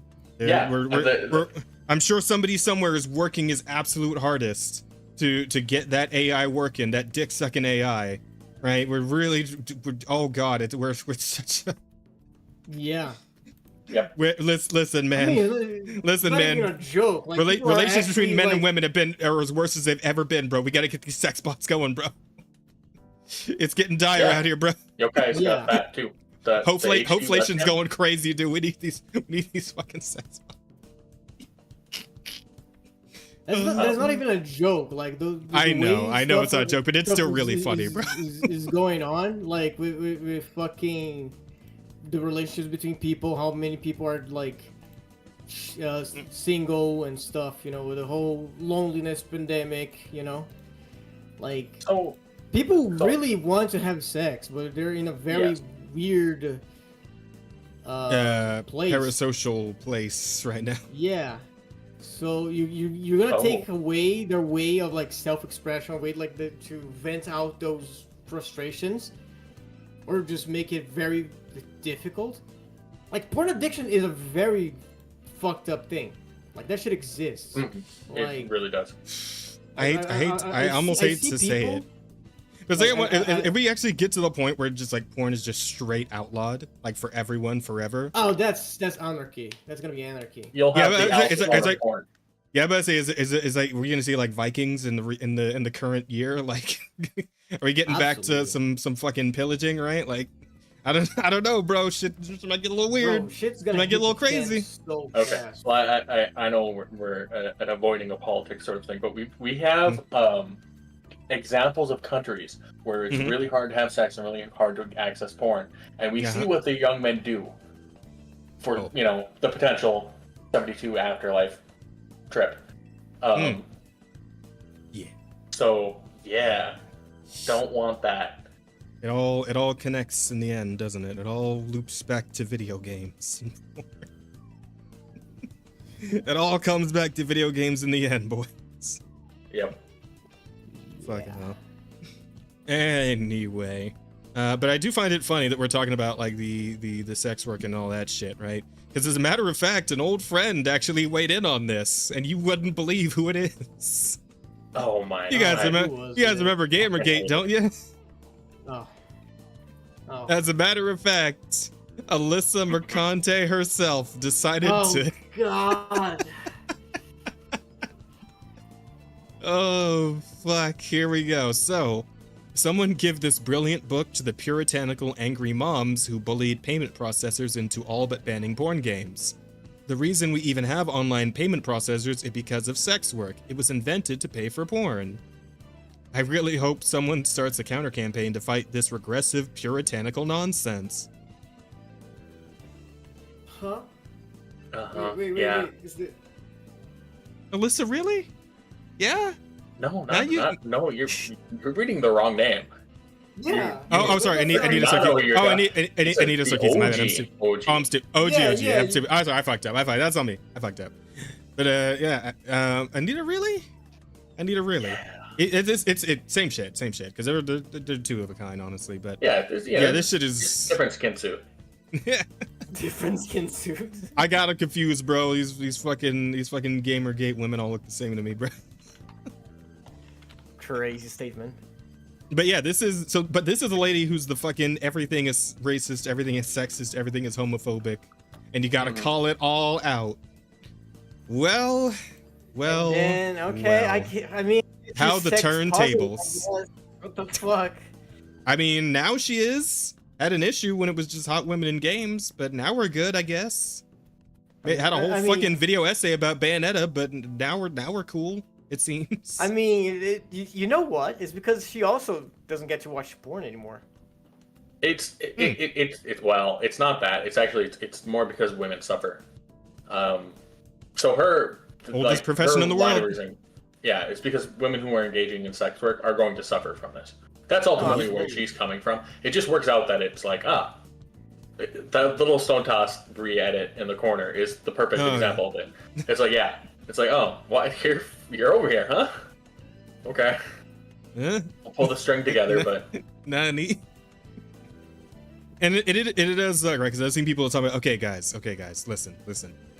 The righties and the leftoids, right? The fucking, censorship Puritans and the radical gamers, right? We gotta put our differences aside for a minute, because a new challenger has arrived, so we gotta rally together on this one, right? We can go back to killing each other after this beast is slain, but if we don't fucking team up right now, right? If we don't Goku Vegeta this, like, I don't know, bro. We might have a real problem on our hands, right? Or actually, no. This actually is more like the Goku Frieza moment, really. Yeah. Because we know we're going right back to being enemies after, right? Frieza ain't settling down with an Earth woman and starting a family, all right? Yeah. You're right. That motherfucker's still Hitler scaling, all right? Yes, actually. No, okay, so, but you're right. You're ultimately right. But I saw this, and I thought for a minute, like, am I the baddie? Am I on the wrong side? Lamau. It's like, I don't know. I don't know about this. But no, expand on your thoughts. I am curious. So, like, to a point, I sort of get it too, and I'd probably like talk a little bit about it, but you first, please. So I'm a couple of different opinions. One, I was part of the OG Gamergate stuff. I was back there. I wrote a whole fucking college paper on it. Wow. As cringe as that is. Wait, so, like on their side or on our side?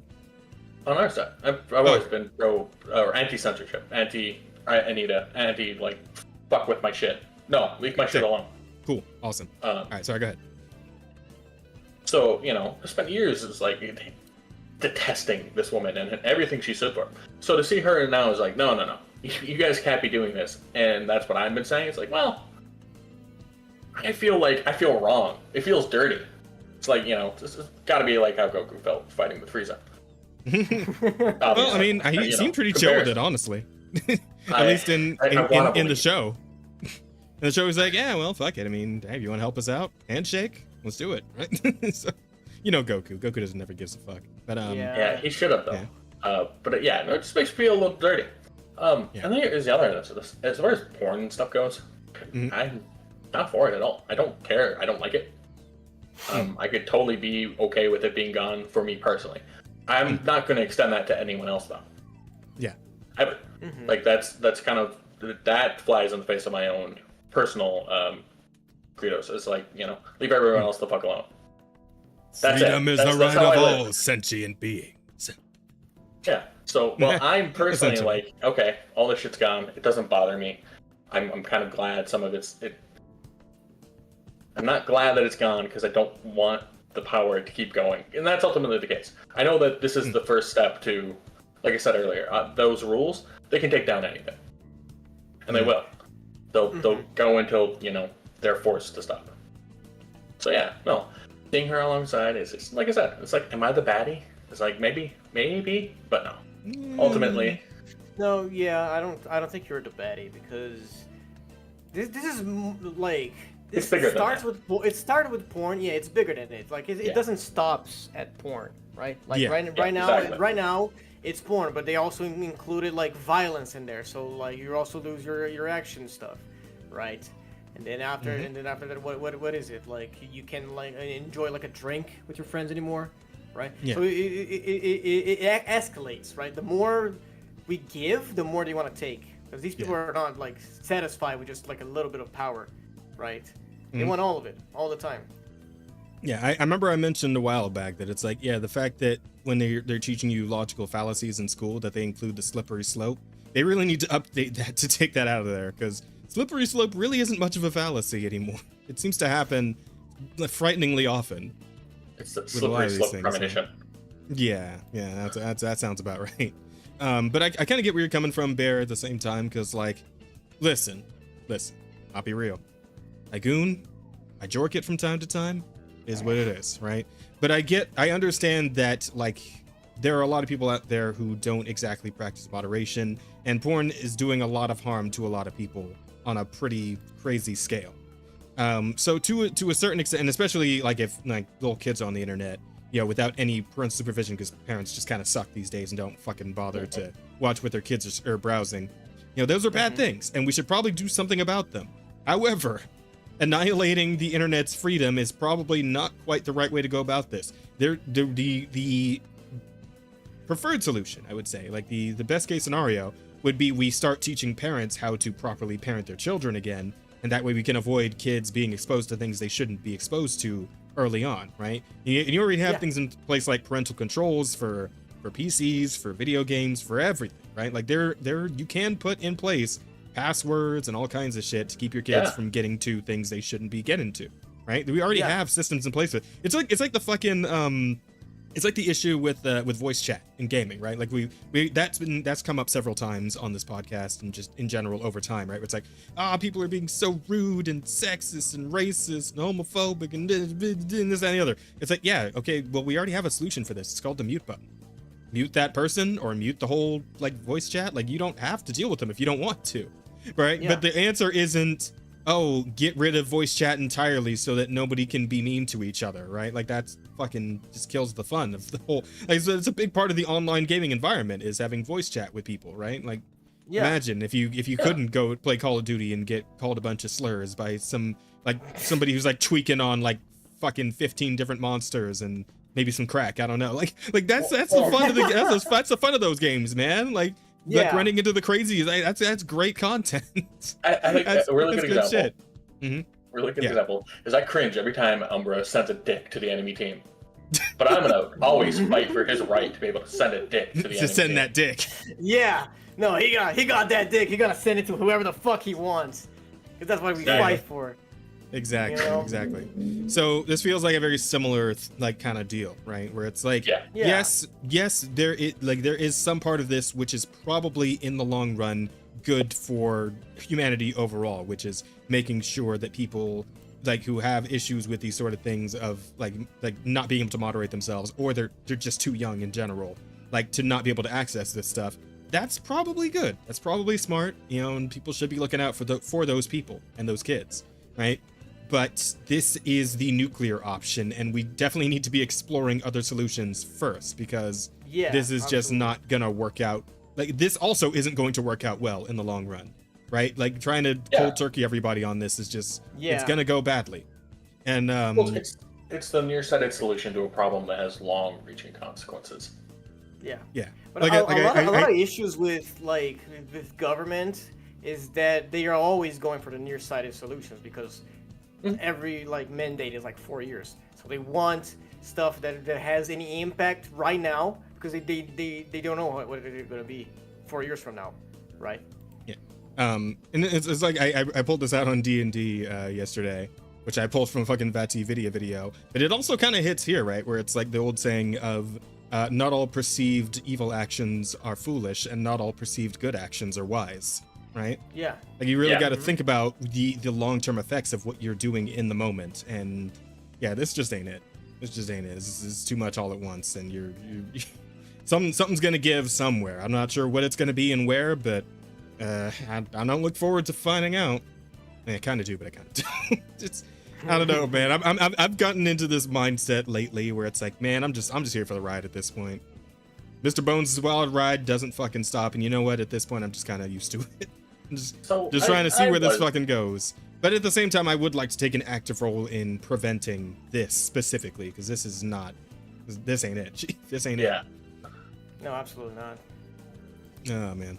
But yeah, that's what's going on with Visa, MasterCard, and itch.io, the UK in general. It's all snowballing pretty hard and pretty fast, but we'll have to see if the people can fight back and, you know, do what they need to do to get this shit off us.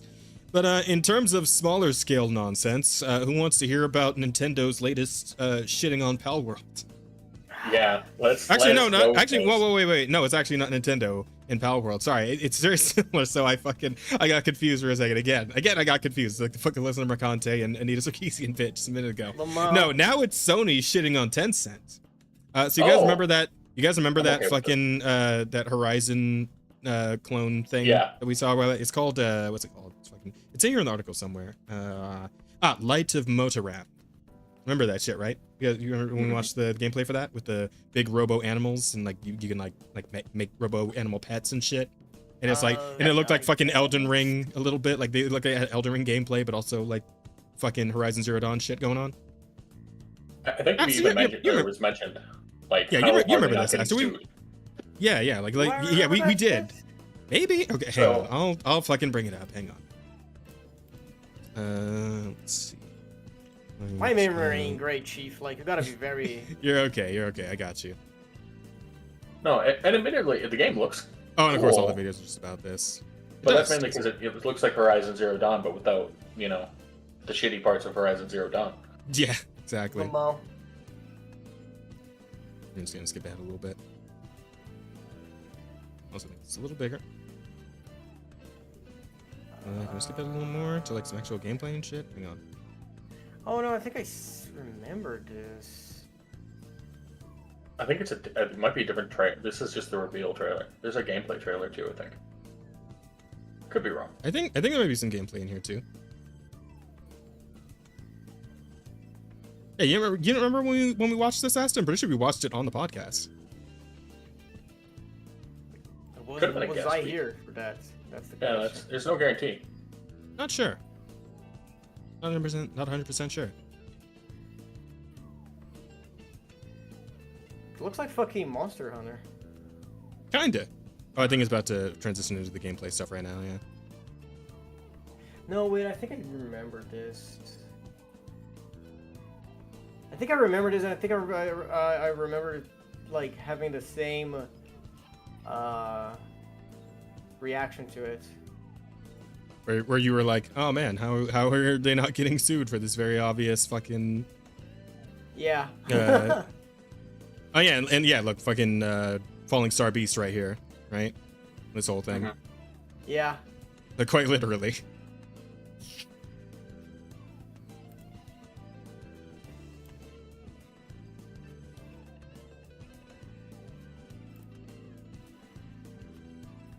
Bonk. Yeah, it's just Elden Ring. It's Elden Ring, very Monster Hunter. Elden Horizon. Elden Horizon Wilds. Shit is straight out of the Falling Star Beast. Yeah. Yeah, that thing that he just did. That is straight out of the moveset. Yeah, but we get the point. Well, let's get back to the matter at hand, which is the fact they're getting fucking sued by Sony. I wonder why. or apparently, oh yeah, they're telling when they revealed it. 7 months ago, Tencent, the world's biggest gaming company. Is it the world's biggest now? Yeah. Well, they got fucking Fortnite. Buying up everything. Yeah. And the fact they have Fortnite alone, right? Like, yeah, of course, they're the biggest. Let's see. Tencent, the world's biggest game company, revealed a new project, Light of Motoram, a futuristic open-world game from studio Polaris Quest where machines rule the land. If that sounds familiar, the actual trailer and its cybernetic animals only further implied a specific inspirational source, Sony and Guerrilla Games' Horizon series. Now, Sony is taking Tencent to court over it. I do find it kind of funny though, because like, if they're trying to get them on like robot animals, does that mean that fucking like Zoids can get Sony because of Horizon? Like who fucking owns Zoids? I don't know, man. Oh, that's a good question. Hey, is it fucking oh my god, Hasbro. Yeah, is it Hasbro? Hasbro? No, I thought it was oh really? Huh. I assumed it was like fucking what do you damn it, let's see. Hang on. Oh yeah, I thought it was fucking Bamco. That was like a Bandai Namco thing. Oh, no. No, Kara, Tomy, and Hasbro. Yeah, so can Hasbro get Sony on fucking Horizon Zero Dawn then? Because I mean, or is it different because they're like fully autonomous robot animals as opposed to like machines that somebody like rides in and pilots? Well, That's a good question, maybe. Is that enough of a distinction to count? Probably not. Given the kind of like shit that we've seen with as you said earlier, the Pal World and Pocket Pal or Nintendo Pocket Pal stuff. Pocket Bear, there we go. Yeah. Words. With the words. No, you can. It doesn't matter. You can be really fucking meticulous with what you have designed, and they can just go, "Nah, we got that. It's in there." So. Yeah, Horizon Zero Dawn, but with better faces. Looks like Horizon and Genshin had a baby. Yeah, kind of.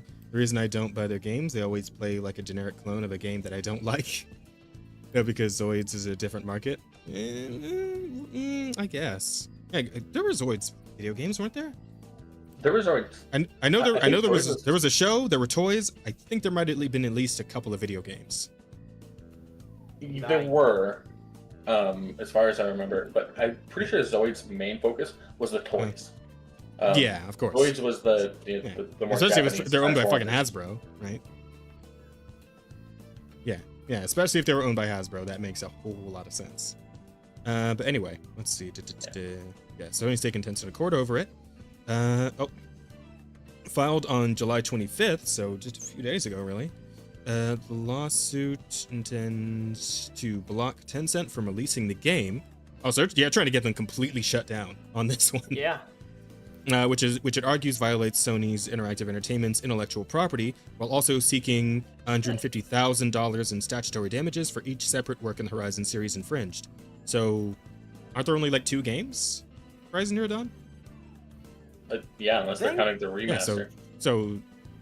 Yeah, so at most then 450,000 total, which is like fucking pissing in the wind for Tencent. But you know, I guess if it's more like it's more of a jab than, you know. They don't really care so much about the money rather than the disrespect of it, you know.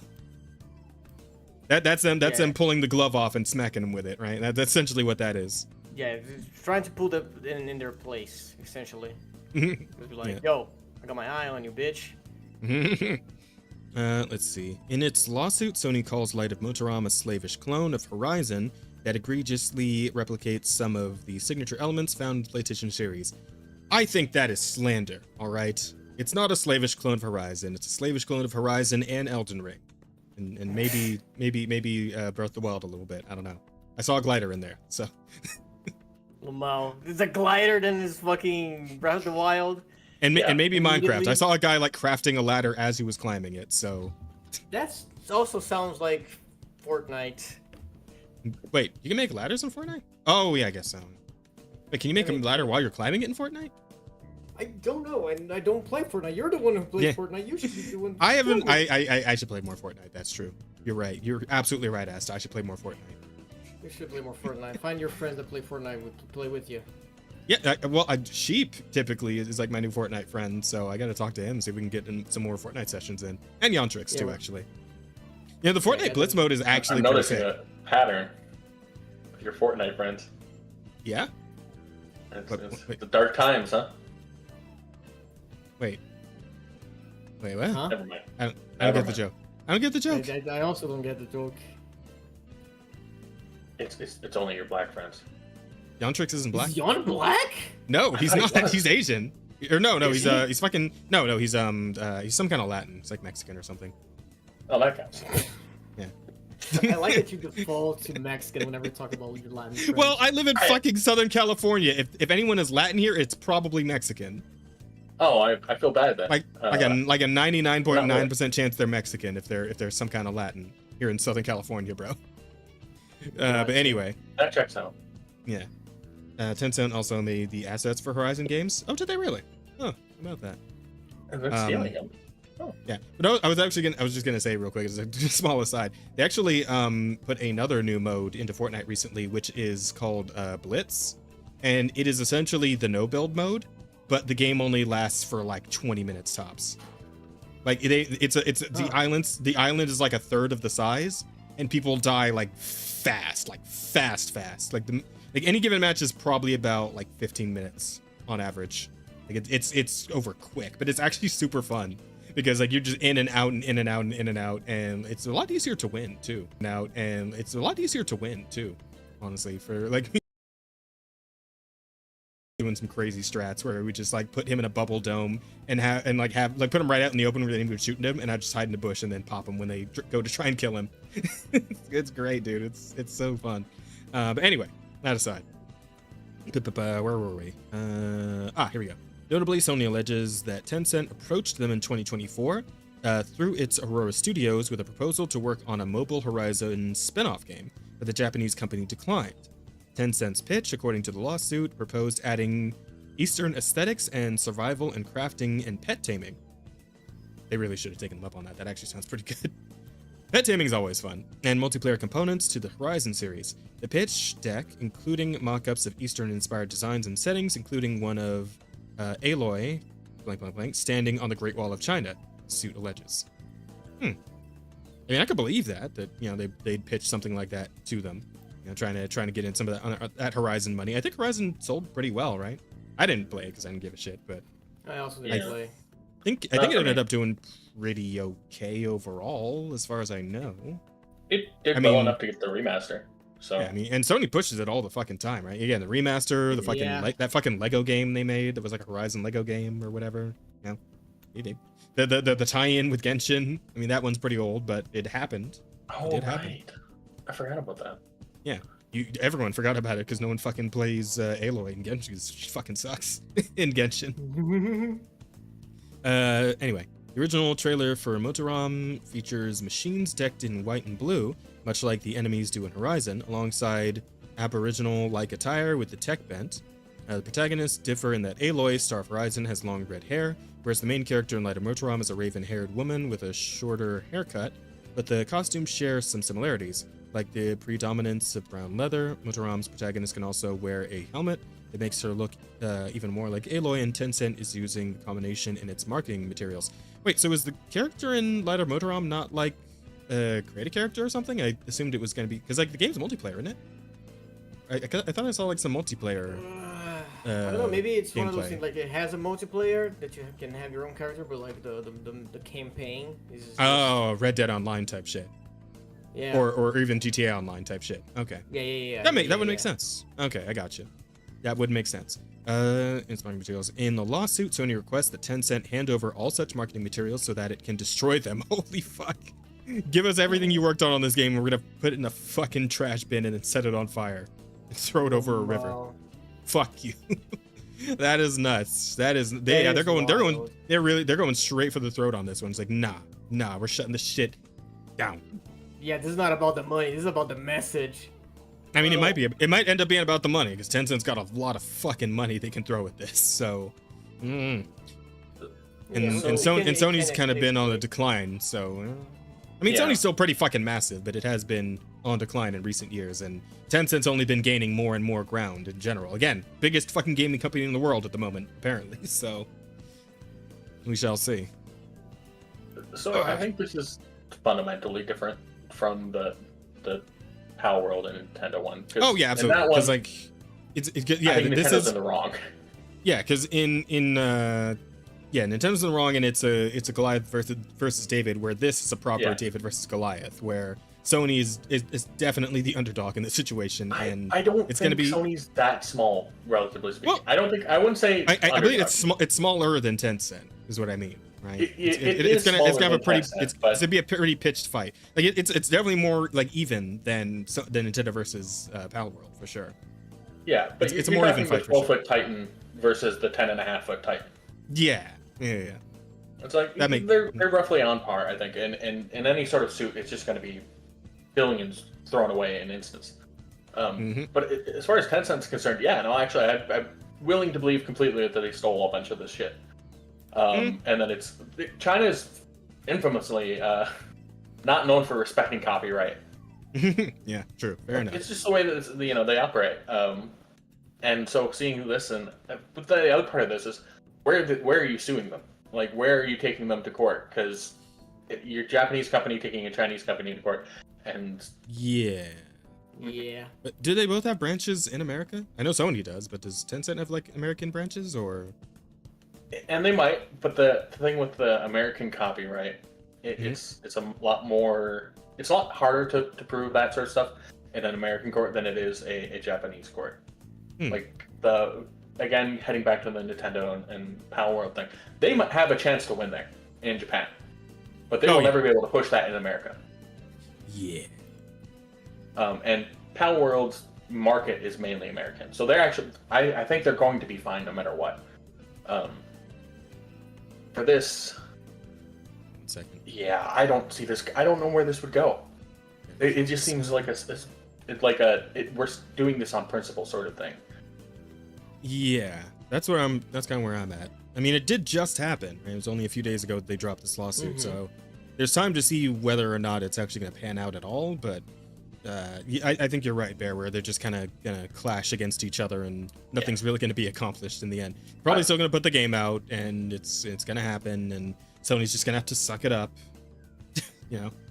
Based on the trailer, Horizon's not the only arguable influence on Light of Motorom. One point, we see the player character land on a beach in a glider, much like ones in The Legend of Zelda Breath of the Wild. It's also a vehicle that is reminiscent of Destiny 2's Sparrow bikes. And to be fair to Tencent, there are some differentiating ideas here, like co-op. Okay, so there is co-op. I wasn't crazy. I was not misremembering that. Yeah, you're not crazy. That is the thing. Not entirely, at least. Co-op, base building, and a focus on crafting. Yeah, because Horizon's just like a straight up like first person, or not first person, but like solo action, just a story based game. Yeah, I mean, I think it is open world, so not necessarily linear, but there is like a linear story involved where you're following a series of events. It's, open world, like your Wu-Chang is open world. It's like, yeah, you can go over there, but is it? You're gonna go and get a job. I thought there was like I thought Horizon was like a proper open world where there's like a whole map and like fucking like a sort of a Assassin's Creed type shit where you got like your fucking like equal towers to open up the map and shit like that, right? I might be misremembering. I could be wrong. I think it is. I think it's like Assassin's Creed type thing. Studio that made Horizon is a Canadian or American. No idea. Third-person cinematic open world. That's the perfect description. Thank you, Yokai. Yeah, third-person cinematic open world. Yeah. Also, where to leave off? There's the obligatory chopping a tree footage you see in most modern survival games. Yeah. Even they're kind of pal worlding a bit. But the affinity with Horizon. Yeah.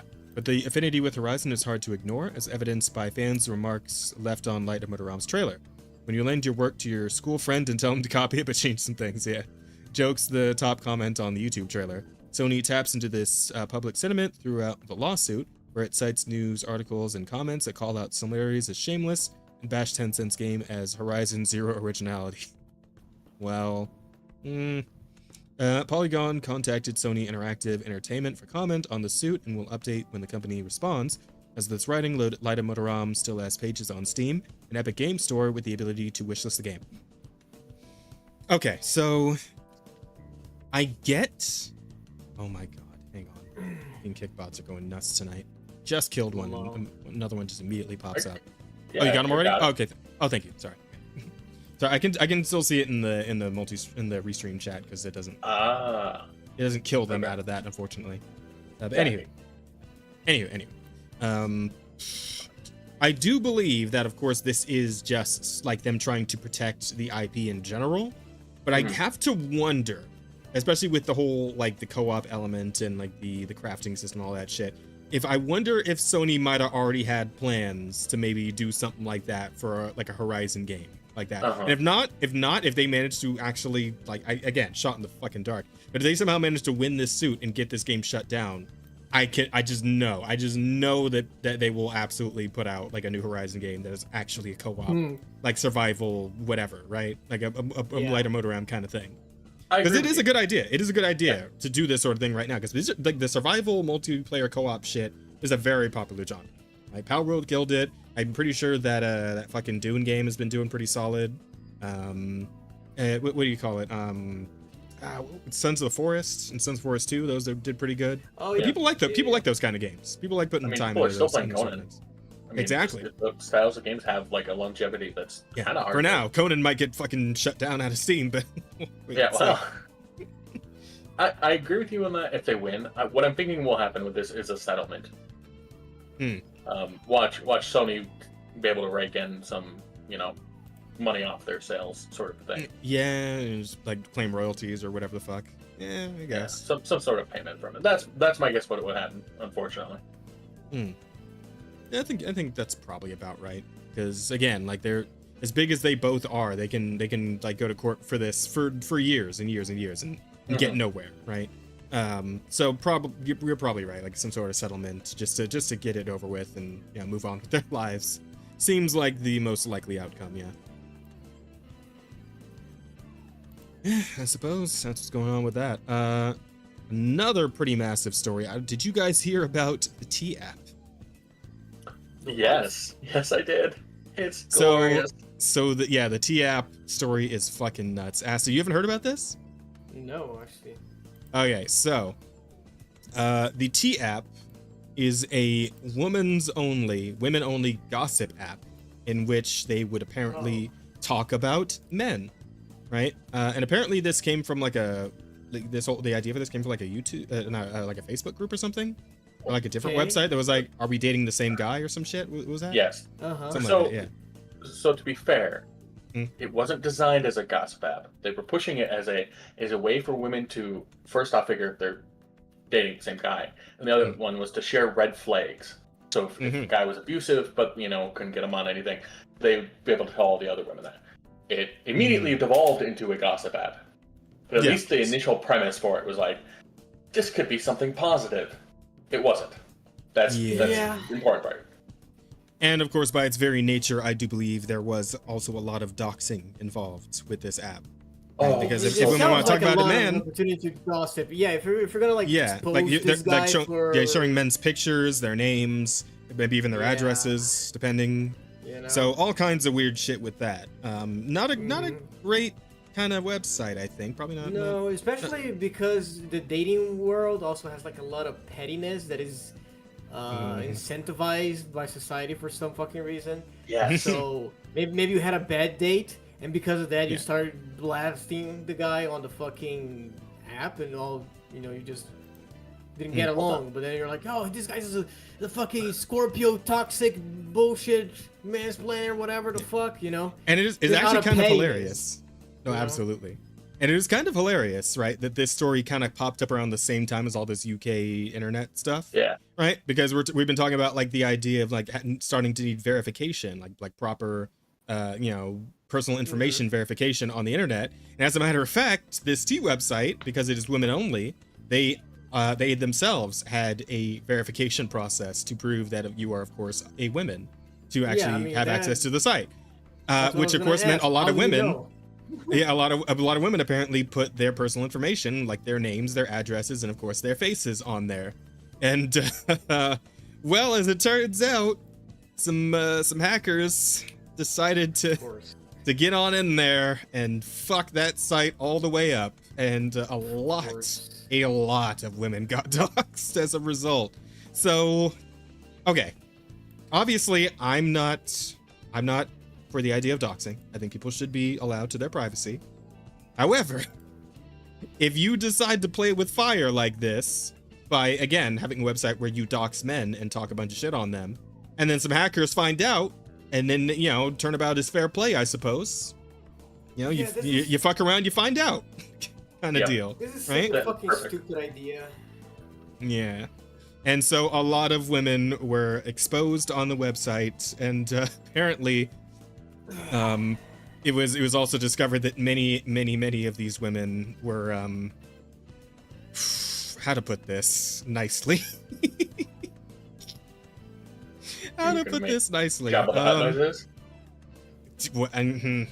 how is that nice? What the fuck, Bear? That is not nice. No, it is not. No, but that's not nice, but yeah, is this certainly? You should see some of the pictures. I feel bad saying it, but it's some. I do wonder, because there's a proper article here from Dixerto about this, and I wonder if they actually. Well, probably not. I don't think Dixerto would dox people like that, but they did get shared around on Twitter a bit, and the kind of women who use a site like this, well, I don't want to call it stereotypical, but it's. Yeah. Can I use the word expected? Would that be? Yeah, it's if you imagine a certain type of woman to be engaging in this, you'll see her picture. It was there. Yeah.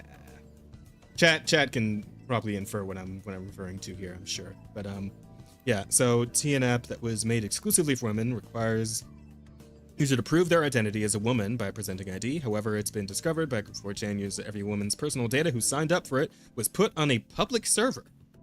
Wow. Yeah. So I guess it wasn't even really a hack. They just kind of found this fucking public server and just put the info out there. That is, oh my god. That is. Yeah, that's horrific. Yeah. That's why you don't fucking give your information on the internet. That's why the fucking. Especially to a website that cannot fucking like confirm or guarantee the safety of your personal info. Because there's been a fucking public server. Jesus Christ. They put in a public server. To be fair. Wow, that hacker must have been like, that was the day of his life. Like, oh my god, this is the easiest prank he's ever pulled. Just come on. So to be fair, a slight bit of devil's advocate here. They were told when they were uploading this stuff that this would all be deleted right away. That we're going to hold on to it for a day and then it was getting deleted. We don't hold on to this information or these pictures.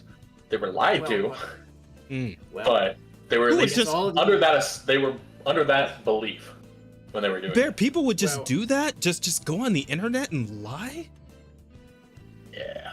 Just a little bit. But I feel like now all of these women have a lot of grounds to sue these assholes.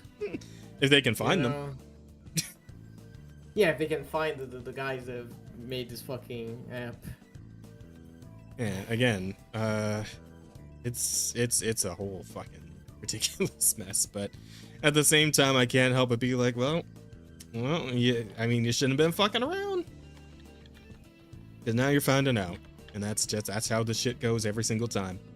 Every single piece of identification used to sign up was stored in a public storage bucket, one that doesn't even require a password to enter. God damn it. As a result, the information of everyone on the app should be considered compromised, with users using scripts to scrape and collect all of their data before the hole could be plugged. T-Dating Advice is a woman-only app that uses to make sure that women are safe when trying to date on other apps like Hinge, Bumble, and Tinder by allowing them to get advice from other women in their relationship. Whether it be background checks, speaking with others to hear about their experiences with the person you've matched with, or just general dating advice, it was designed to make the online dating world a bit more secure for women. Sure, that sounds nice in practice, but...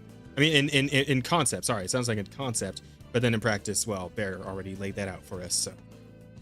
However, it turns out the app has accidentally done the polar opposite. In order to access T, users are required to post full proof that they're a woman before getting on the app. I'm kind of surprised that this didn't end up in like a fucking like another like trans woman thing, right? Because usually something like this ends up being that, right?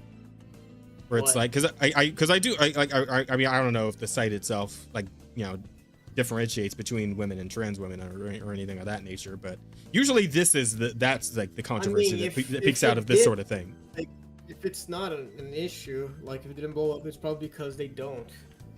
Yeah, about this. Yeah, you're probably right. It has to be a source of identification that indicates their gender, meaning most users would naturally gravitate towards uploading their license or state-issued ID. Almost 60 gigabytes worth of selfies and personal identification have been posted online. Rather than putting this data on a secure server, T's data was posted in a publicly accessible server. Yeah, so we're already kind of rehashing here. Let's see. Discovered by users on 4chan, they publicly posted links to both the public storage and a pastebin that allocated all the user data into one spot, telling people to check and see if they're in it. Womp, womp. Yep. That's what happened. Shit's crazy, bro. That is insane, honestly. Yeah.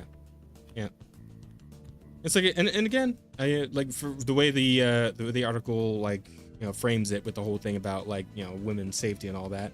I could get on board with that, you know, but these things always end up devolving into, again, just gossip apps. And again, it's really not all that fair to the men either to be sharing around their personal information in a private website like this. Yeah, kind of fucked up, kind of weird, and could be dangerous even for the men. That's the purpose, right? Yeah. Well, yeah. And so something that you guys were saying very early on about sharing, where, you know, you have a bad date and then you're gonna should talk to the guy. Well, also they're gonna be the ones that have like the good date and they're really enjoying themselves, and then they get told no. And they're like, I'm not interested in you. You're not gonna then be like, no, he was a great guy, we just didn't match. You know, type of people who are gonna type up on these sites are gonna like, no, he's awful. He was horrible. He did this, and that, and you know, slandering this random guy. And as far as information that they're sharing on these guys, like it's bad. Like genital pictures. Share around. It's like that's fucked. A lot of like what would be considered revenge porn type shit. Yeah. Well. Okay. Yeah. I'm even less. Like I was already kind of not too, you know, bothered by this happening, but I'm even less bothered now because holy shit, that's super fucked up. That is super fucked up. And again, it's just pettiness. These people are just fucking awful, you know? Yeah. Pretty much, yeah.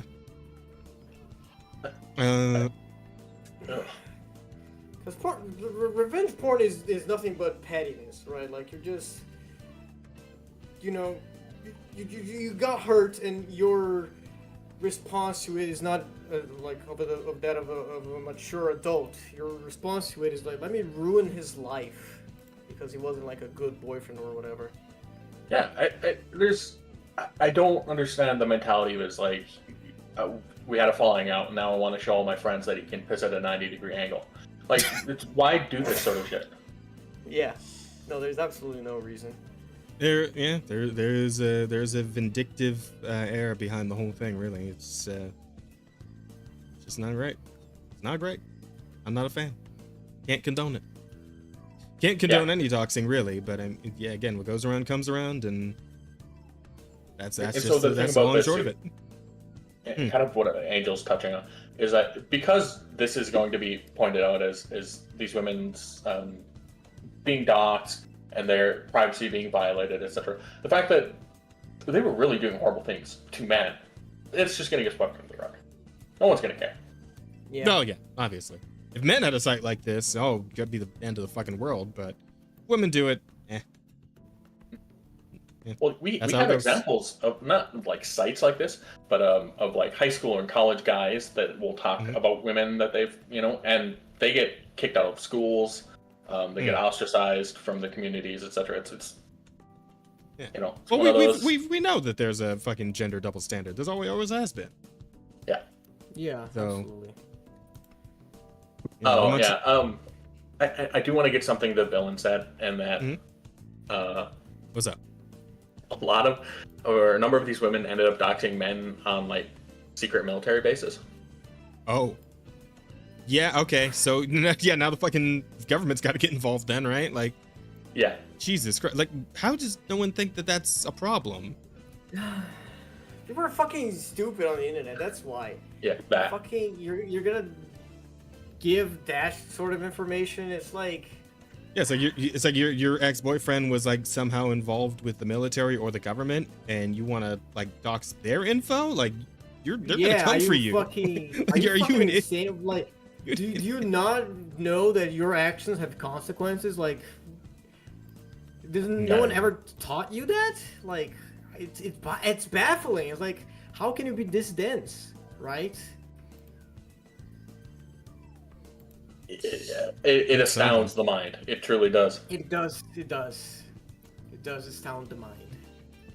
Yeah, it's I saw this one thing on X, and it was like, yeah. So the swims picture, and it shows a guy here. It's like, there's no military base here on the maps, but we can clearly see that this is a hangar, and it's like, that's because bad. Obviously they're not gonna put in the map and be like, yo, this is the military base. No, that shit is hidden for a reason. Yeah, but yeah, they are going to be on the very heavy end of the finding out of the whole FAFO. Because at least in that case, like, there will be some sort of punishment. The government's pretty good when it comes to that. Hey, women, this is girl math. Angel. Oh Lord. But yeah, that's all I got on that one. I thought this was hilarious. Awful, but hilarious. It is kind of awful. Well. Is there a title? It's not the most awful, we've seen here. Can we pull a title out of this somewhere? Like, Justice for Dick Doxing or something? Sure. Justice for Dick Doxing. That's a good one, actually. I like that one, yeah. Dick doxing sounds like a sport. It's just... Bro. No, you're thinking of dick jousting. You're thinking of dick jousting. That's a different thing. That is a very different thing.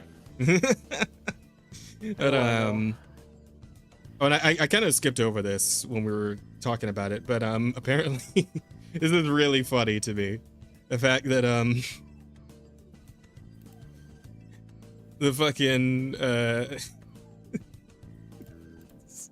so apparently people in the UK are using Norman Reedus's highly detailed face from Death Stranding to get past the newly imposed age restrictions. He looks so real that it tricks the photo ID system.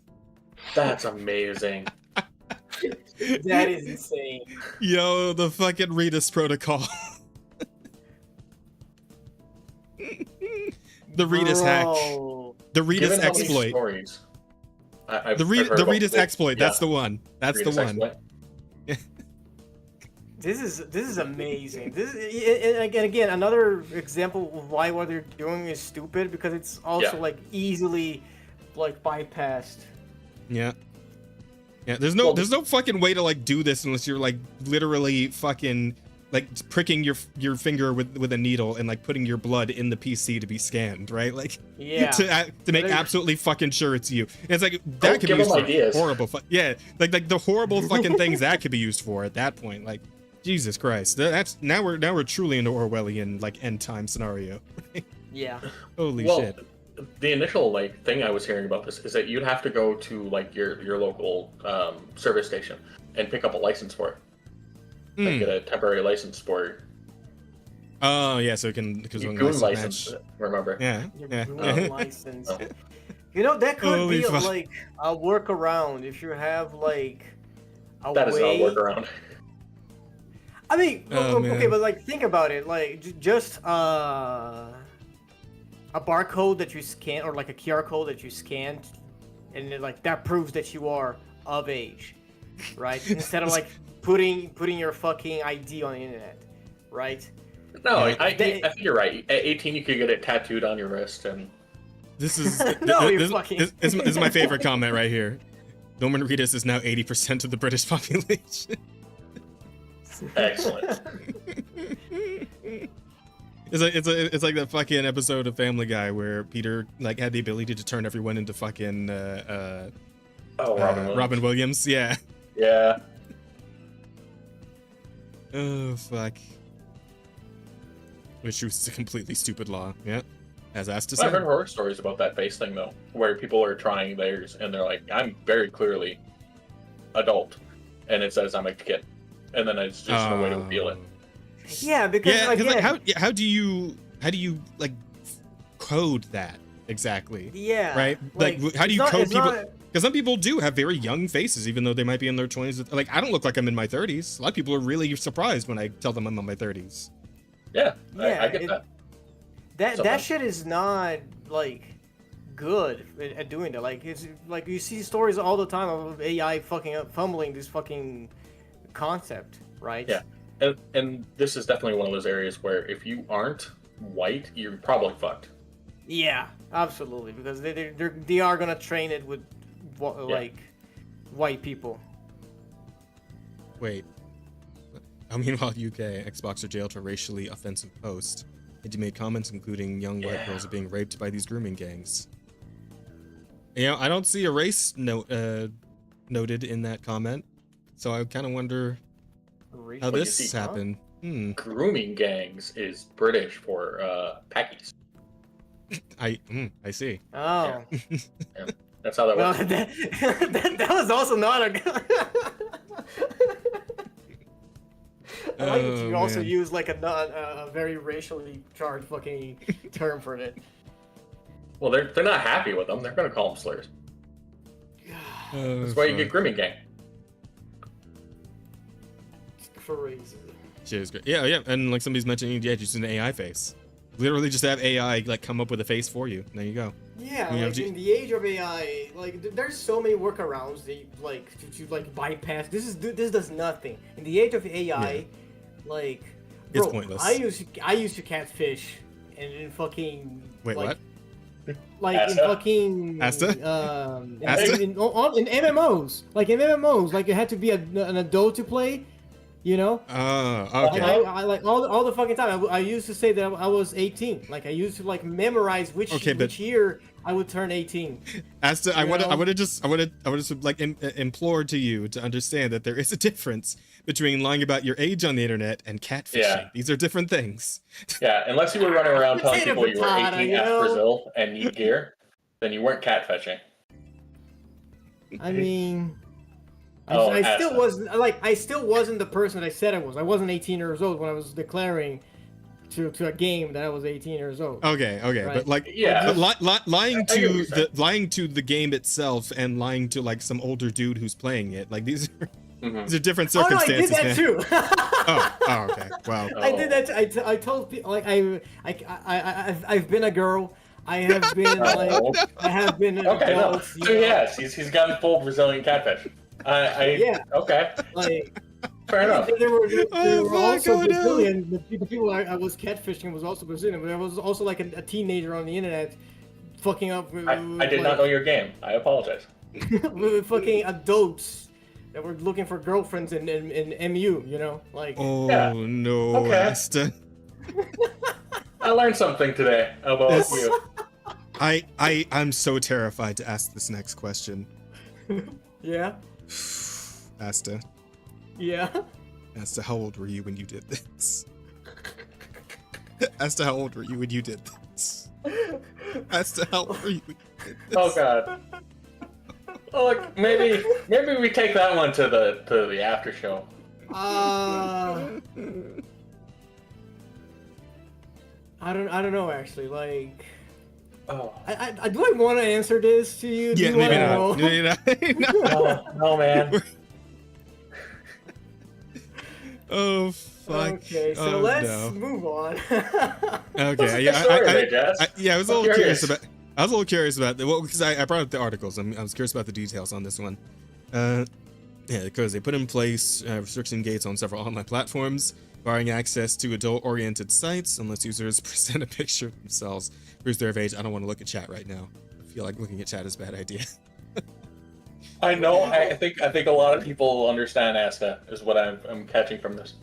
Okay. All right. Reception to this change has certainly been mixed from UK's residents, with people generally being frustrated by the barrier of having to do Face ID every time they want to access an age-gated section of the internet. In an act of protest, users have been finding ways to dupe the facial recognition and get to the sites they'd like to reach regardless of age restriction. Among all ways people have found to cheat the system, the goofiest one is people using Death Stranding's Sam Porter Bridges, played by Norman Reedus, to skirt past it. His face is rendered in such detail that it consistently tricks photo age ID and confuses him for a real person.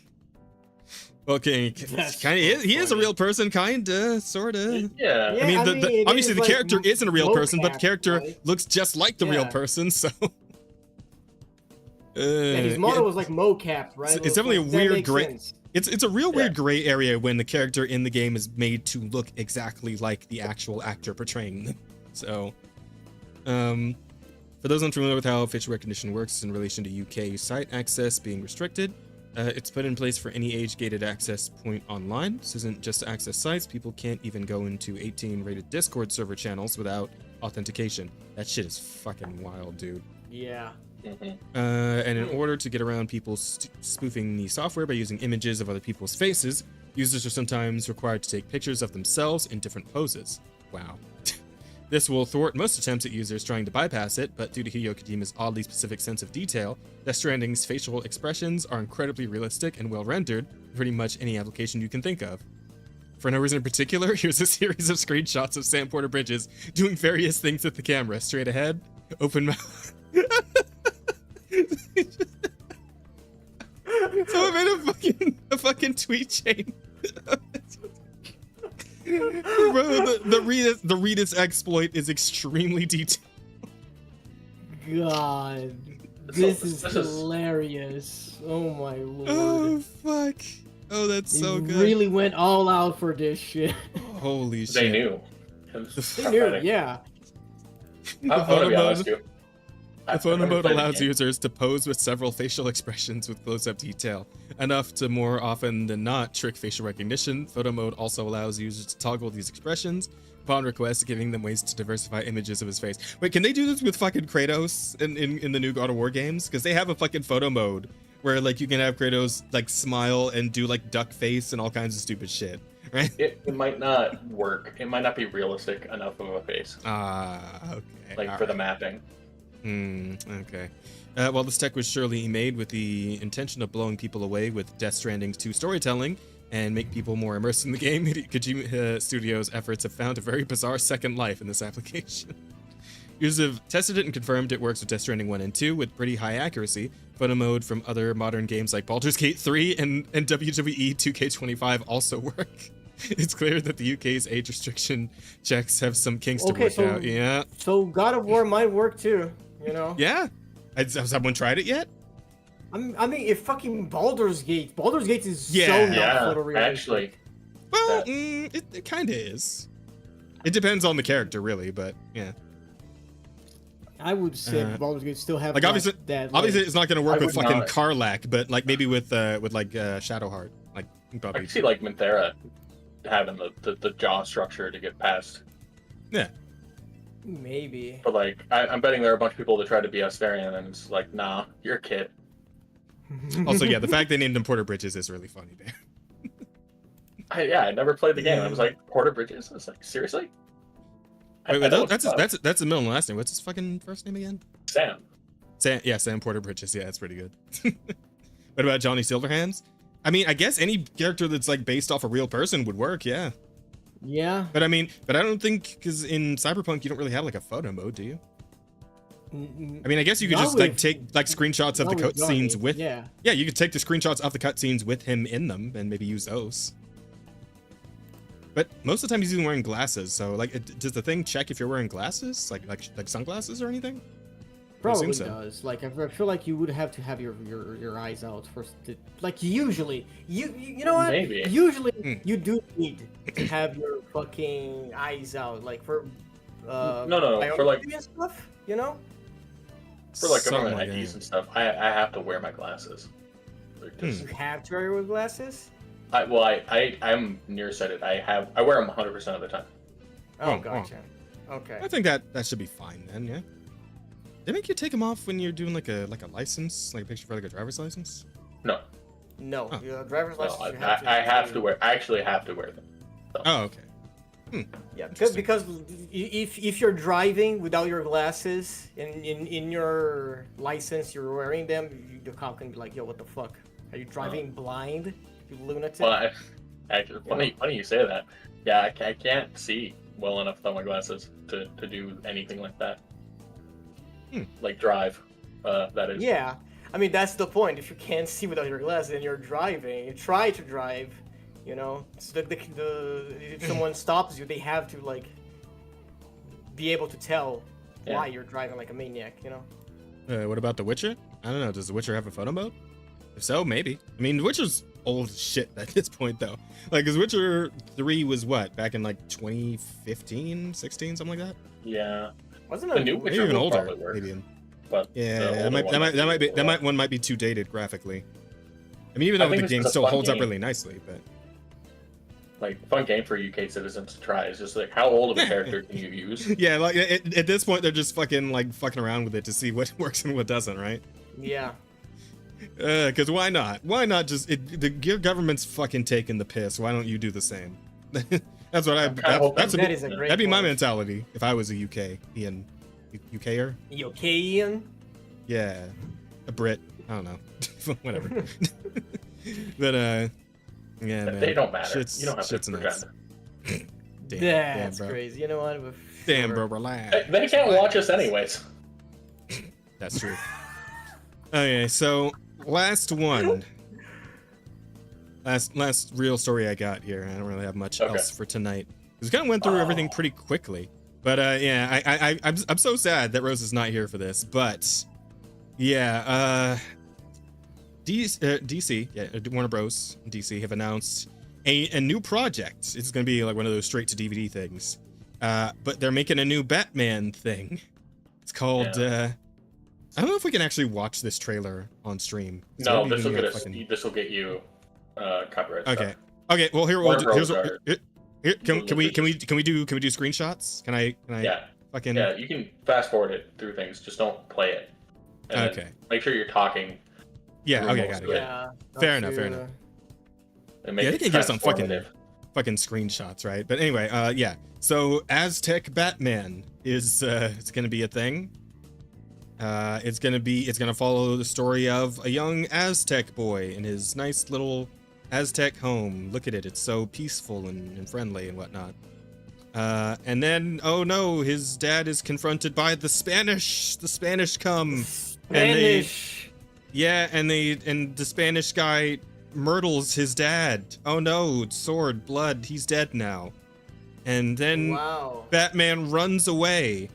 And he finds a cave or something. Hang on, where is it? Yeah, there's the Bat Cave. Oh, okay. The Aztec Bat Cave. And a guy who teaches him how to Batman. And also he cries a bit. Yeah, so he has a training montage to learn how to Aztec Batman. And he has Aztec Batarangs. As you can see, they're crude and kind of weird looking. Because they're made of like very primitive stone. Or whatnot.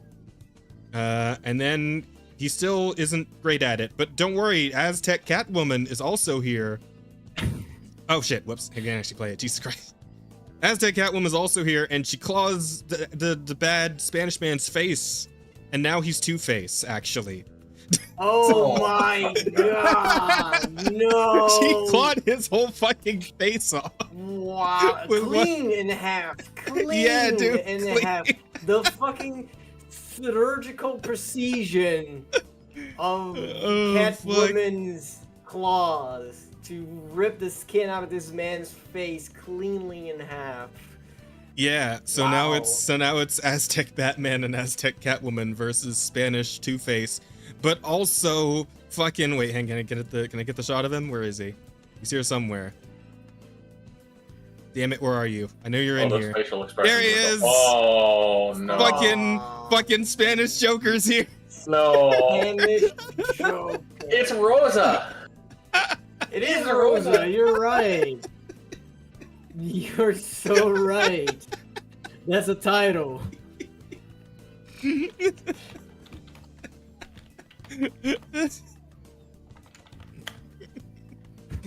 Yeah, bro. So, so now the Aztecs are gonna rally against the Spanish and beat them up or something. And maybe win. Oh, Ivy's here That's too, I Poison guess. Ivy. Yeah. Okay. I mean, Ivy looks pretty good. Yeah, Yeah, at least she's the right color.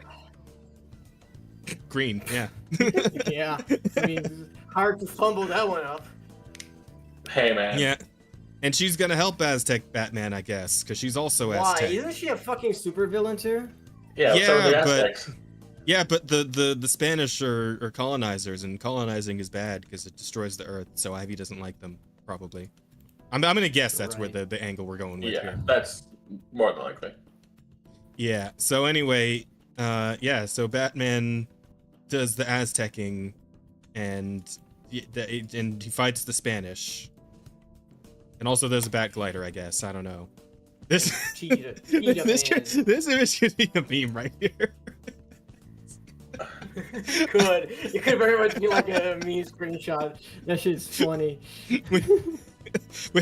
When you try to enjoy your anime, but the homie keeps telling you how fucking trash your waifu is. Right?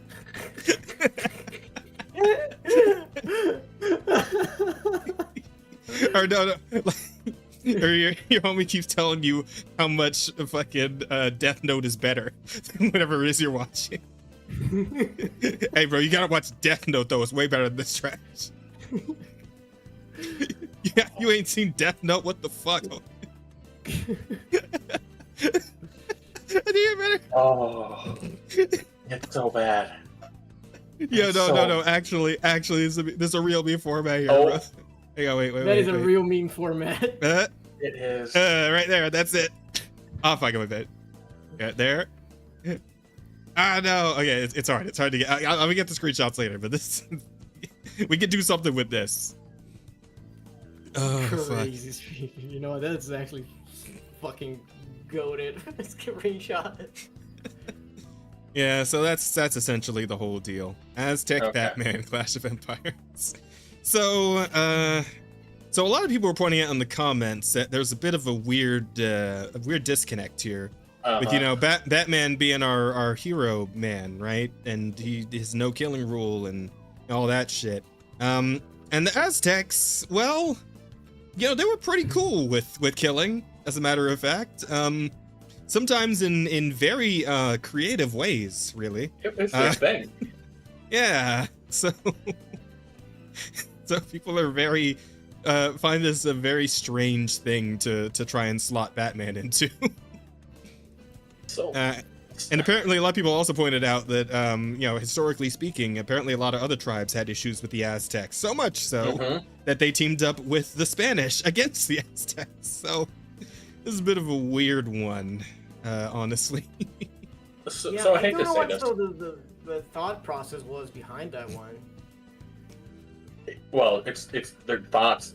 Thoughts are colonizer bad. That's it. Yeah. I hate to say this though. This will probably be good. Yes. Yeah. I hate to say it. Yeah, it'll probably be entertaining. I mean, for all the whole, in the same way like Batman Ninja was, or what? Like it's just like it's just so hokey that it's actually fun to watch. Yep, I think it'll be that same exact way, and then so I think we should have a watch party for this.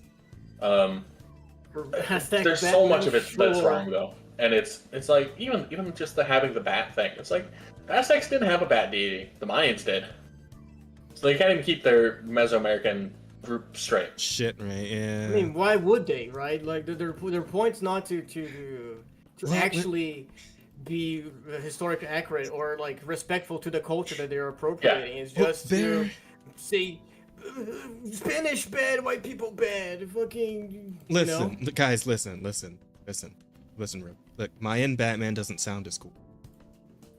I think that's it. I think that's like strictly it. It's like Aztec sounds cooler. It doesn't sound as cool, bro.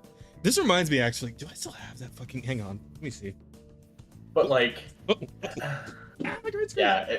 terms of like historical. Oh no. So I'm gonna pretend that's not happening. And as far as like the historical accuracy to it all, nothing, not absolutely nothing. But that's okay. It is a comic book-esque sort of thing, and just not caring about that sort of stuff is kind of normal. I mean, we want to make fun of it a lot for this because it's just so blatant. It's very blatant what they're pushing. Yeah. That's the problem with it. Yeah. But like just the not respecting and just mishmash type shit. Yeah, no, that happens all the time. That's normal. Yeah, actually, wow, so it reminded me, funnily enough, of this comic I had that I got when I was a kid for like a Christmas or a birthday or something. There's actually a story about how Batman and Catwoman get all mixed up with this fucking cursed Aztec mask that Batman ends up putting on and getting like possessed by like an evil Aztec deity. Look at this. It's actually a pretty sick cover art. It's called Batman the Last Angel. Where? It's well, I mean, it's on the stream. I can't like. Oh, hold on. Let me. Yeah, I'm holding it up to the stream. Oh, okay. It's your physical thing. Okay, hold on. Let me. Yeah, like it's a physical comic book. Yes. But yeah, and this thing, and this one, they actually do kind of, you know, hard, like, because they also talk about like the history of the mask itself, and they actually do like point out like the sacrificing shit and all that, right? Like the masks, the cursed like spirit in the mask is literally like a bloodthirsty, like you put it on, you just want to like sacrifice everything and everyone and just fucking kill everything, right? And even like Batman tries to sacrifice Catwoman near the end while he's like, you know, possessed by the mask and shit. It's pretty good. It's a pretty good story, honestly. That sounds fun. Yeah, that doesn't sound bad. Yeah. I think there's a lot of really cool ways you could have gone about this sort of storyline. I think the way they did it is the worst way you could do it. But like having Batman be like a sacrifice, how do I want to put it? Like a malicious sort of sacrifice-oriented character, and then redeeming himself with the Spanish, you know, or you know, it's just there's so many different ways.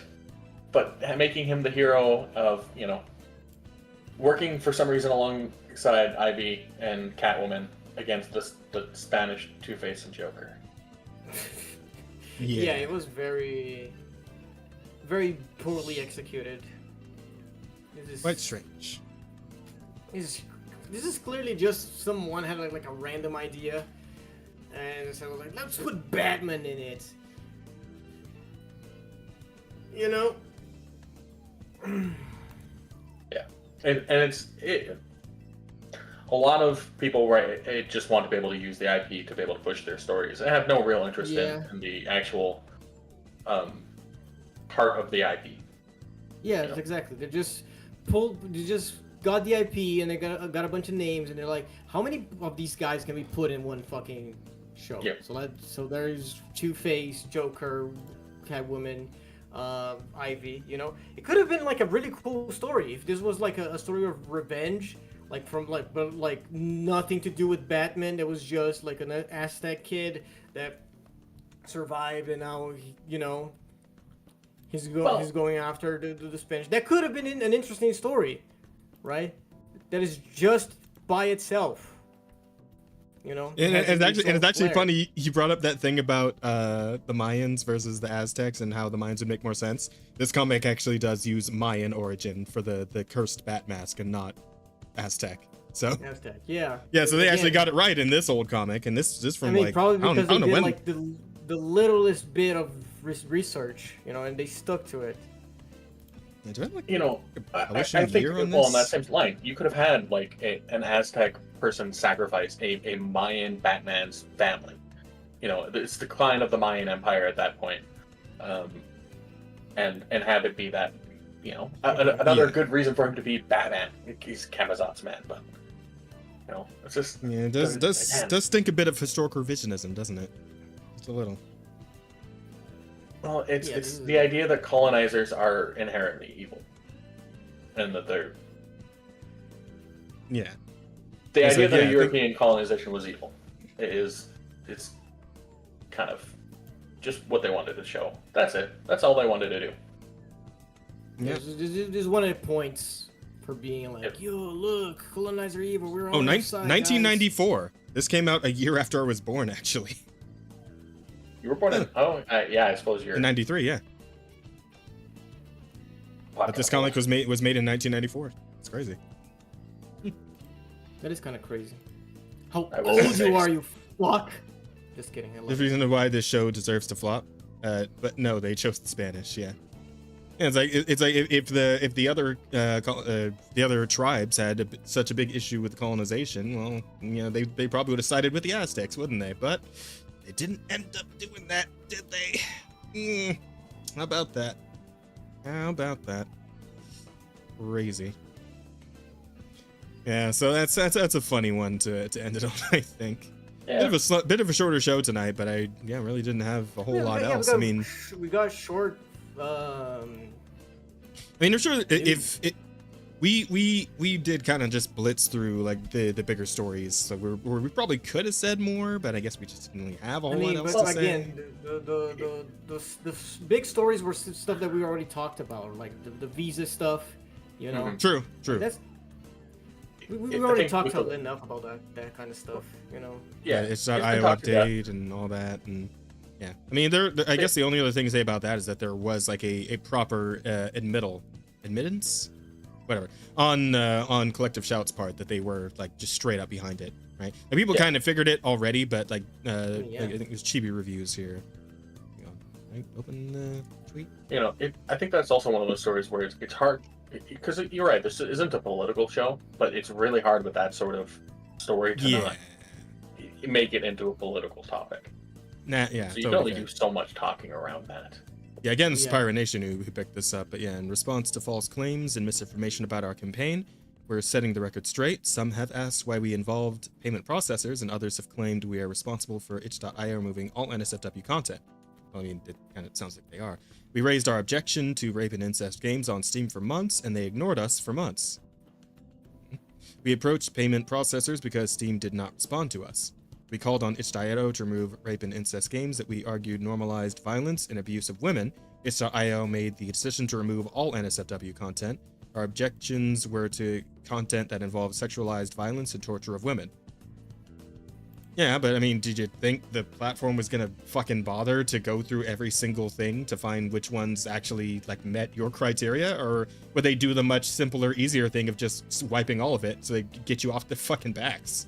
I bet you they didn't even do that fucking research. They probably like saw one game and they were like, this must be a thing. This must be such a huge thing all the time. Let's fucking get on it, you know? Yeah. Yeah, I can see that. Australia plans to ban YouTube for users under 16. Oh, wow. Wow, we are really ramping this shit up pretty quickly, aren't we? I was God. For Australian, like as bad as the UK is, Australia, I'm pretty sure is. Well, because Collective Shout comes from Australia. Yeah. Collective Shout was born there. It's where the evil came from in the first place. The evil came from. It's so true. Everything in Australia wants to kill you, or kill your happiness. Yeah, seems so, eh?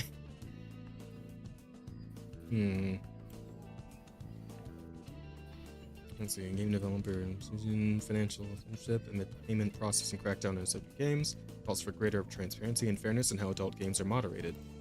Yeah, I think people would find that reasonable. You know, a little more due process on this whole thing. Wait, what the fuck is...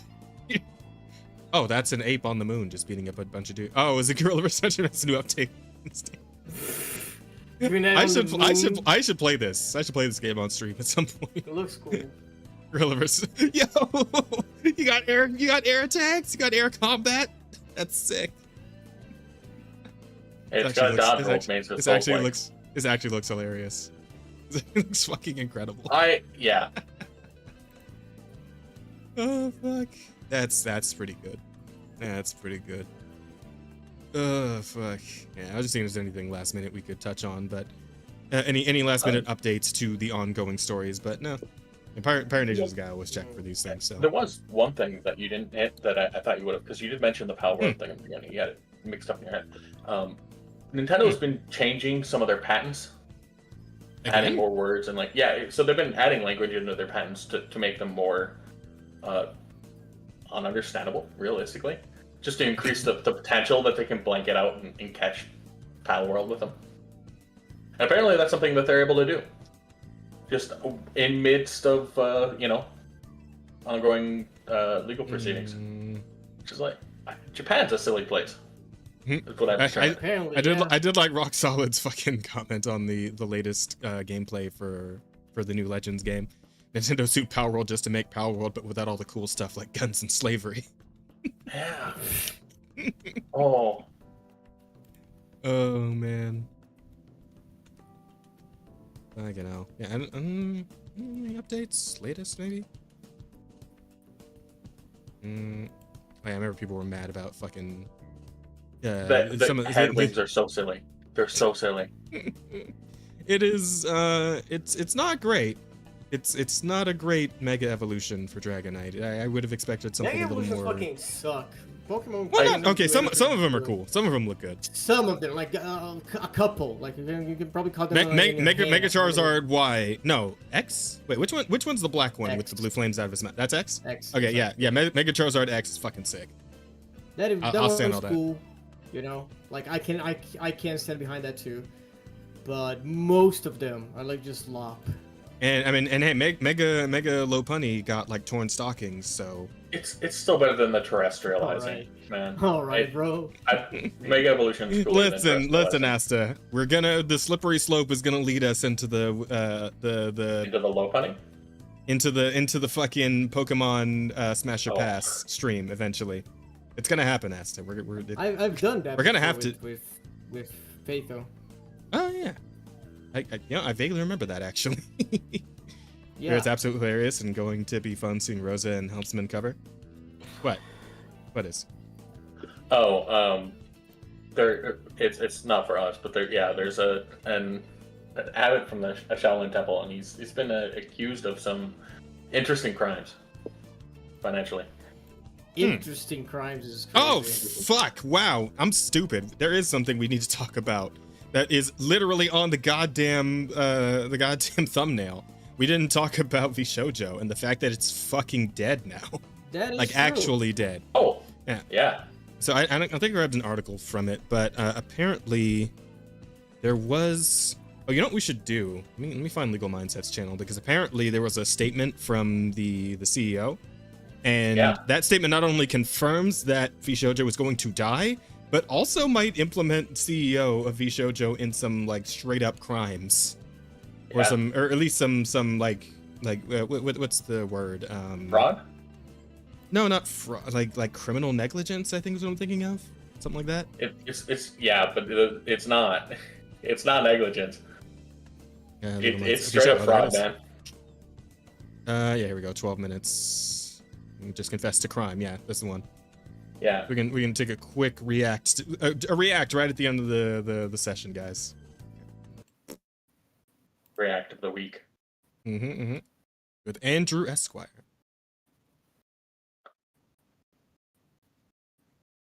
Mm-hmm.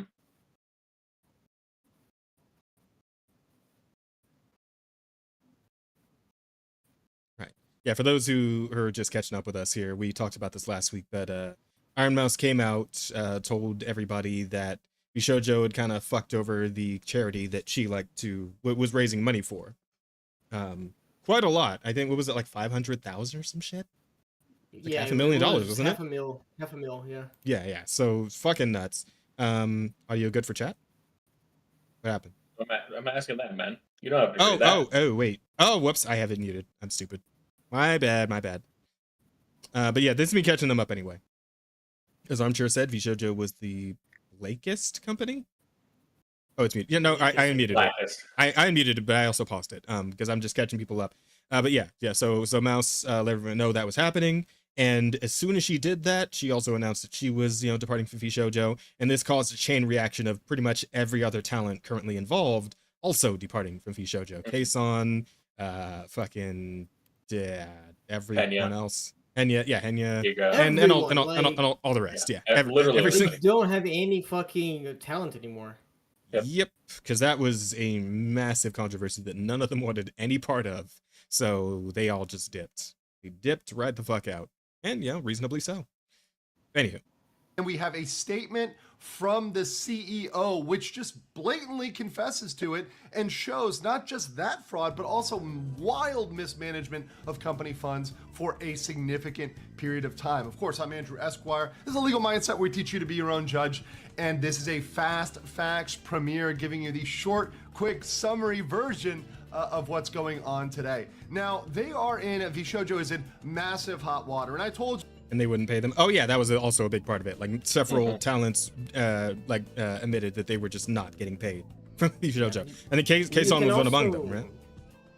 You can also put this in 1.5. 1.5. Oh, yeah, good idea. Because it's 12 minutes. Good idea. I think almost all of the talents. The only ones that I didn't hear come out and say that they had been missing pay was Melody. I think. I don't think she ever commented on it. I didn't quite completely, look into the entire situation, just kind of highlights here and there, but yeah.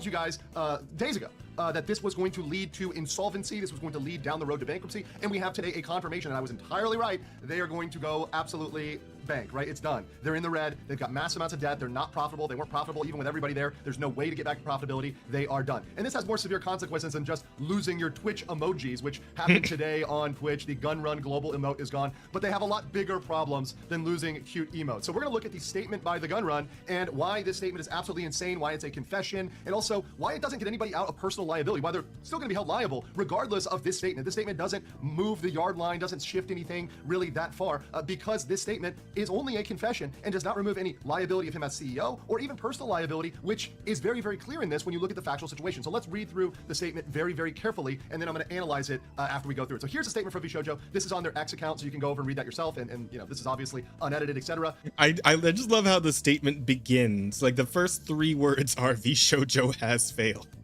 Yeah. Holy shit, that's good. That's good. So I'm going to read this. Vishojo has failed, and I've mismanaged the company into the situation you're all witnessing. So today I'm sharing. Also, just think about that. How many times have you ever heard a CEO admit that for a failing company? Just say that outright. Like they always dance around it, use some kind of fucking, corporate jargon or something to make it sound better or prettier or whatever.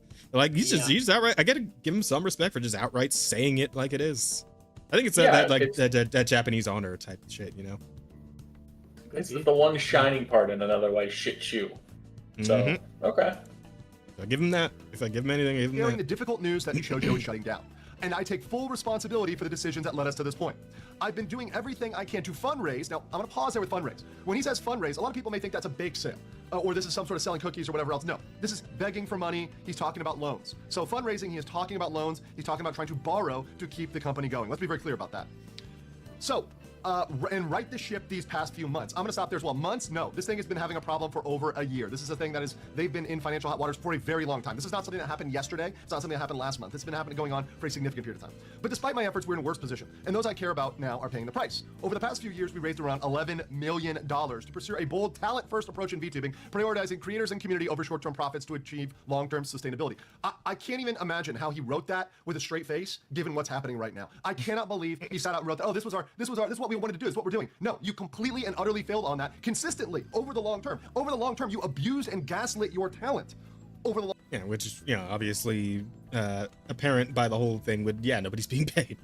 Everybody's owed a shit ton of money.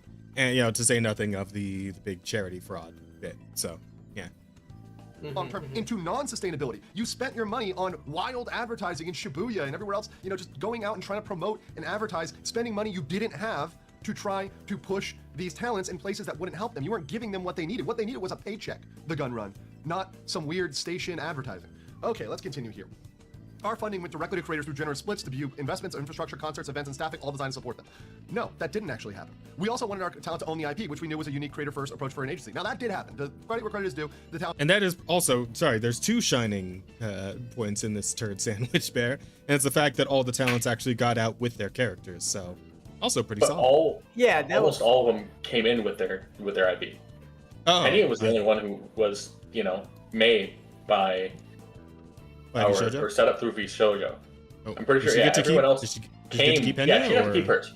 Yeah, okay. And Penny got to keep hers. So it's not, entirely, but it's for the most part, it's like, but they had their IP to begin with. These were all, people who were already well established in the VTubers scene. Yeah, of course. If you would have tried to take their shit too. Yeah. They be in. Oh God.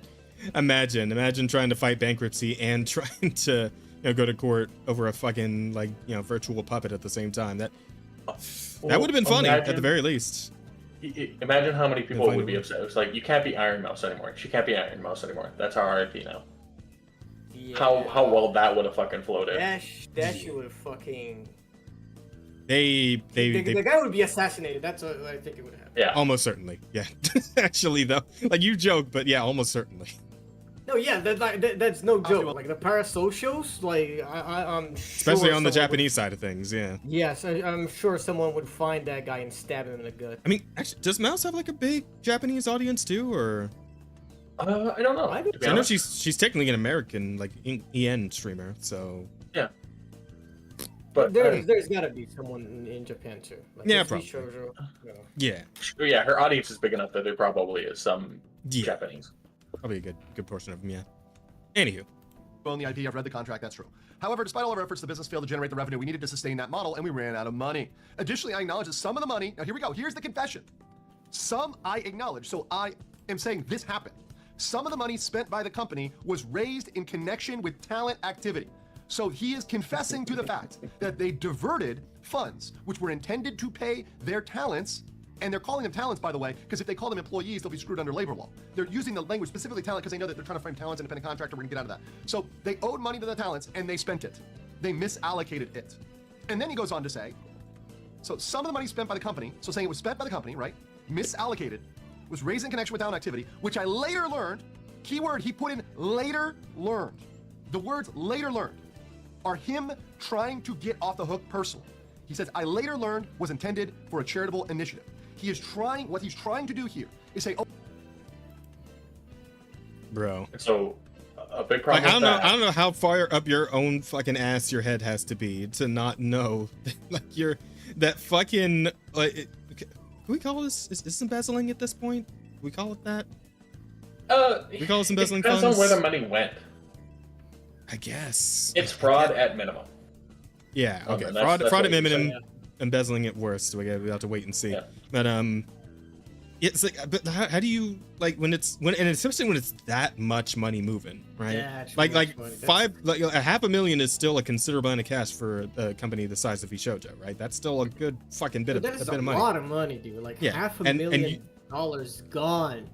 That's and you say you as the CEO had no idea until a later date that shit was getting fucked. That someone was screwing the pooch on that. And how badly that could blow back. You didn't know. No. So this is important, because the internet's forever. Mm-hmm. And there are tweets of him right after Iron Mouse raised this money, where he's congratulating her. There was no, I learned later. It was, he knew. And there's, I think, like I said, there's evidence out there to say so. I think you might actually bring that up in this video. Hang on. Oh, I didn't have personal knowledge of where the money was going in my company. Dollars come in, dollars go out. I don't know anything that's going on. I had no idea, no knowledge that this money should have gone to a charitable initiative. We just got a massive amount of money. We just got $500,000. And it just slipped through the cracks. That's like a couple pennies just falling in the couch. In no world does this hold up under any sort of investigation. Exactly. Even the most cursory investigation. You need to know where $500,000 goes. This is not $250. It's not $350. This is $500,000.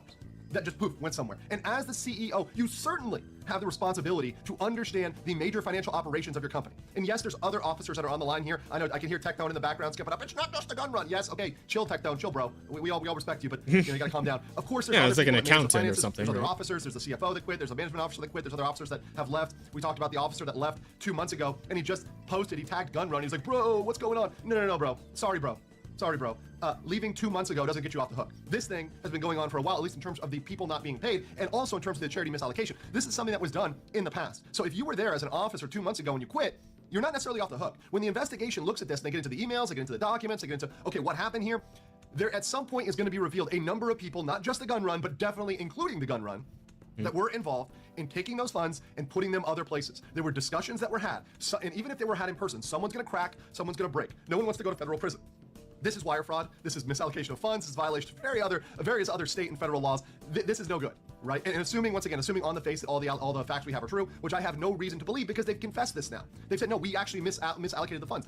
There's no further proof needed other than getting into who's liable. And if we can pierce the corporate veil, that means holding individual officers, individual employees responsible personally for these misdeeds. Yes, we need more investigation as to piercing the veil as to certain people and certain individuals, etc. And I do think there's a strong possibility that that may happen. And I indeed hope that happens for some of these people trying to sink their head in the sand and say, oh, I later learned. No, bro. And let's show the proof here too. Let's show the proof here too. The gun run knew. He knew at the time. Here is literally the gun run saying, you did it, Mouse, October 1st, yep, 2024. So he did bring it up. You're right, Bear. October 1st, 2024, saying you did it, Mouse. And really, the only thing that you need to know is the feds will be looking at this post, right? So that's all he needs to know. Live tweeting during a fast. But yes, no, that's all we need to know is that statement is there. We've got pictures of him with Mouse fundraising. So we see this guy out there fundraising. We know he knew at the time, afterwards, before. He knew at all points of this. He knew what was going on. He was not an ostrich with his head in the sand. He knew what was going on. Let's finish the statement here. Let's finish the statement. At the time, we were working hard to raise additional capital to cover our costs, and I firmly believed, based on information available, we would be able to do so and cover all expenses. What that means is they were trying to get a loan. They used the money they didn't have, right? They misallocated the charity money, right, to try to pay current expenses because they thought they could get another loan. They were already in debt. They were already $2 million in debt, and they couldn't do it. And it says right here, we were unsuccessful in our fundraising efforts. I made the decision to pursue funding, and I own its consequences. I am deeply sorry. So right there, that last one too, guys, that last one is very true. I made the decision to pursue funding. What that means is he made the decision to not pay the talent and to keep the ship going a little longer. So instead of paying the talent, even if that meant they would have had to close down, instead of doing what was right and just, he decided to push it down the line. He knowingly did this, guys. He knowingly did this. Yeah, just kick the can down the road, right? Until it all fucking blows up in your face. Until you realize that's not a fucking can you're kicking. That's a stick of dynamite. Like, yep. Yeah. like you blow your own fucking foot off. Like, I don't know, bro. Is this just one of those things where you just like you find yourself like caught in the moment and you just kind of keep coming up with more and more lies and bigger lies to try and cover up the other lies, and then all of a sudden it all just tumbles down? Is that what happened here? I'm pretty sure it kind of seems like one of those, right? Fallacy. Like at play, the Suncast fallacy in play. It's like, you just gotta put a little bit more time in, and we'll get that loan, and we'll be able to smooth this all out. And you keep thinking that way, and then it's a year later, and your talents haven't been paid in a year. There's no money anywhere. You've stolen from charity. It's like, well, I've failed. Yeah. Yeah. Would seem to be the case. Probably should have allocated those funds a little better. I mean, hey, maybe he could have tried what the fucking is it HoloLive that started doing the thing with the Dodgers? Yeah. Yeah. I mean, maybe could have just got a tie-in with a sports team or some shit. I don't know. Get in with the NBA. See if the Lakers want to get some VTubers out of some shit. Yeah, I mean they had Iron Mouse. That's the biggest talent in VTubing. Period. After Gura, but now Gura's gone. I mean, yeah, but like well, somewhat gone. Yeah. The character is gone, but the character is gone. She also her channel. So like, I feel like Iron Mouse is the biggest one right now. Yeah. Yeah. Is there an actual fucking ranking you can look up for this, or?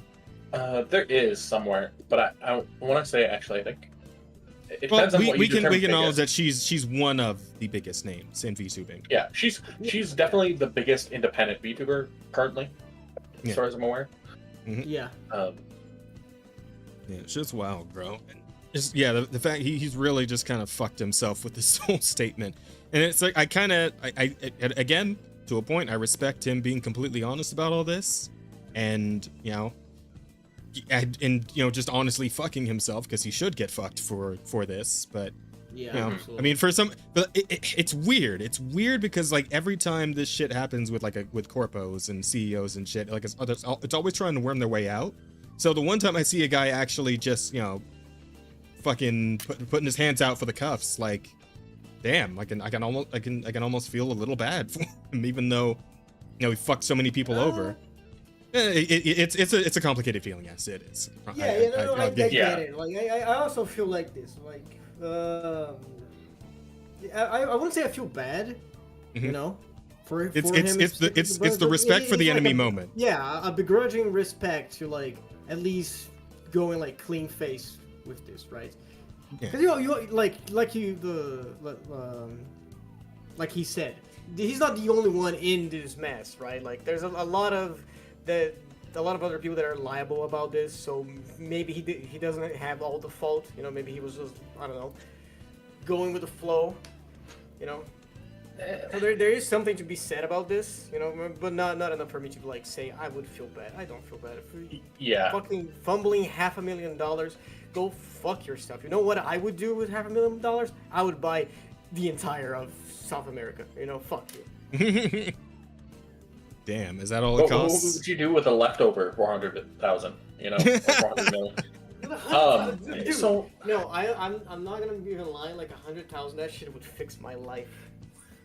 So I can agree that I think this is the most personal accountability you're ever gonna see from a CEO.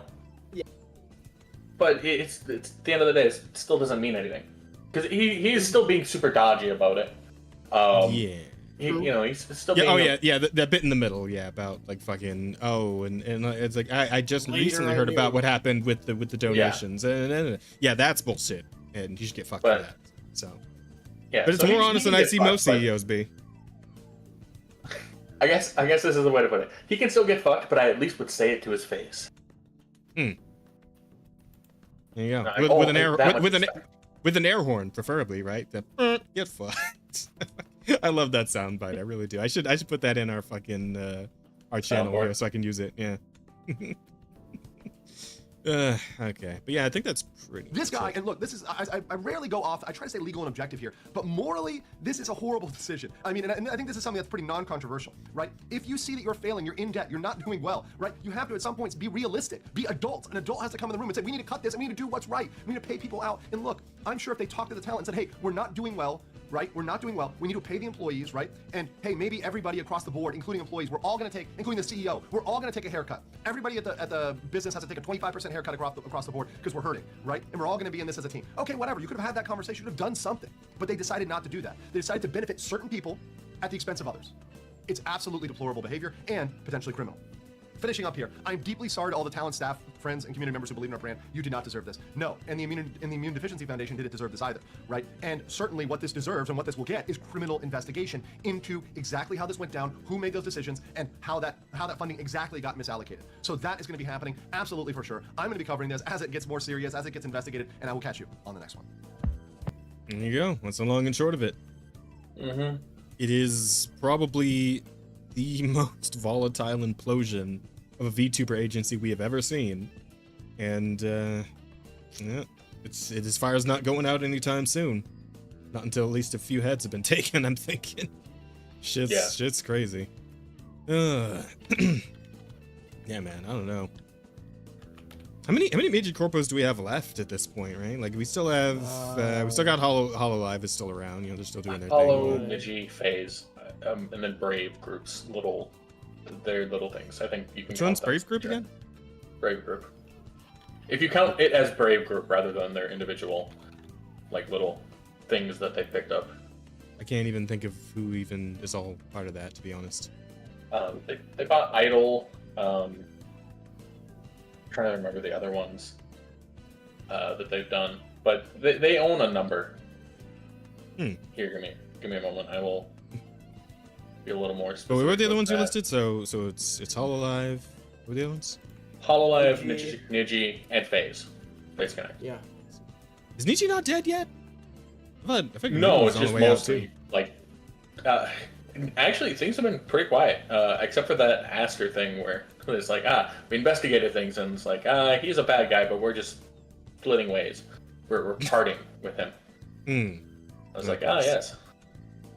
There's some GP smaller corpos. Vispo, Before Mirai, Uniraid, Riot Music. They have a Globy is another one for Brave Group. They have a lot of stuff under their banner. Chroma Shift. So they're gradually growing in influence then? Is that what it sounds like?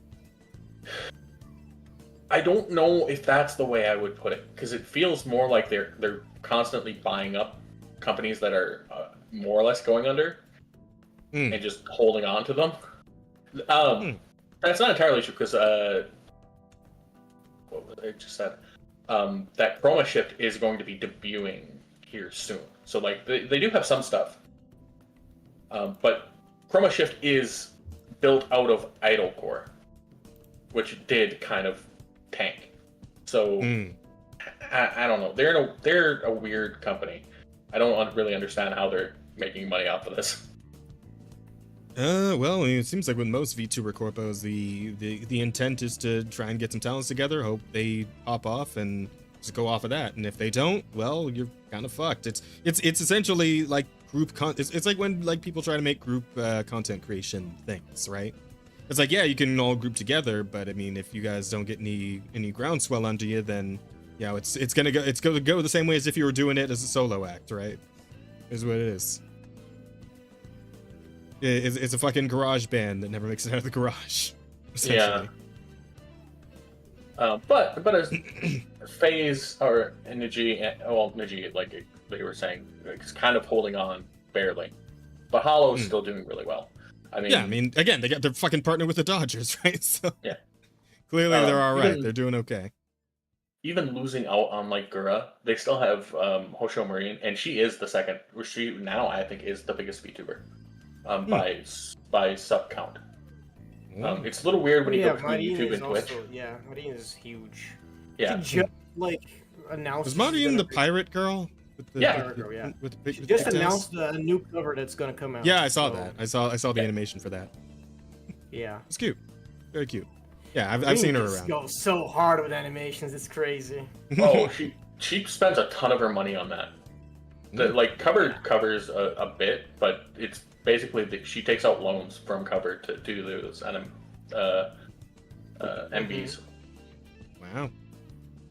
Yeah. I mean, it does seem to be working out for her. I mean, the return on investment seems to be going pretty good. So.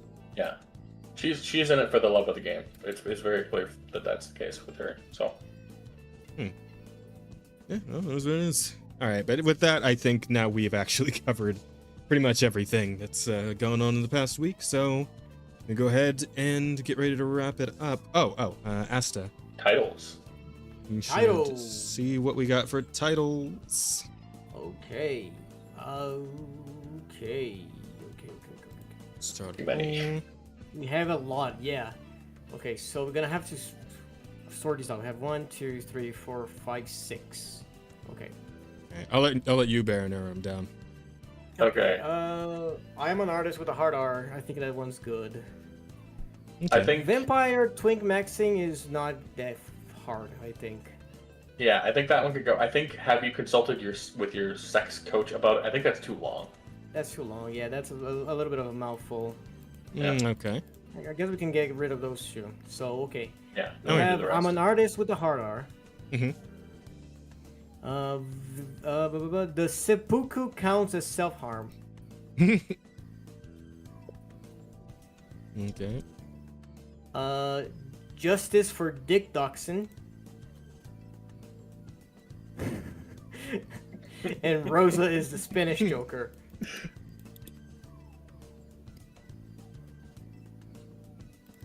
Amazing. Yeah. You make it sound like a title of a Batman movie, though. It's like Rosa Coatl, Spanish Joker. Rosa Coatl, Spanish Joker. Oh yeah. You probably want to change the description here at some point. Why? What up?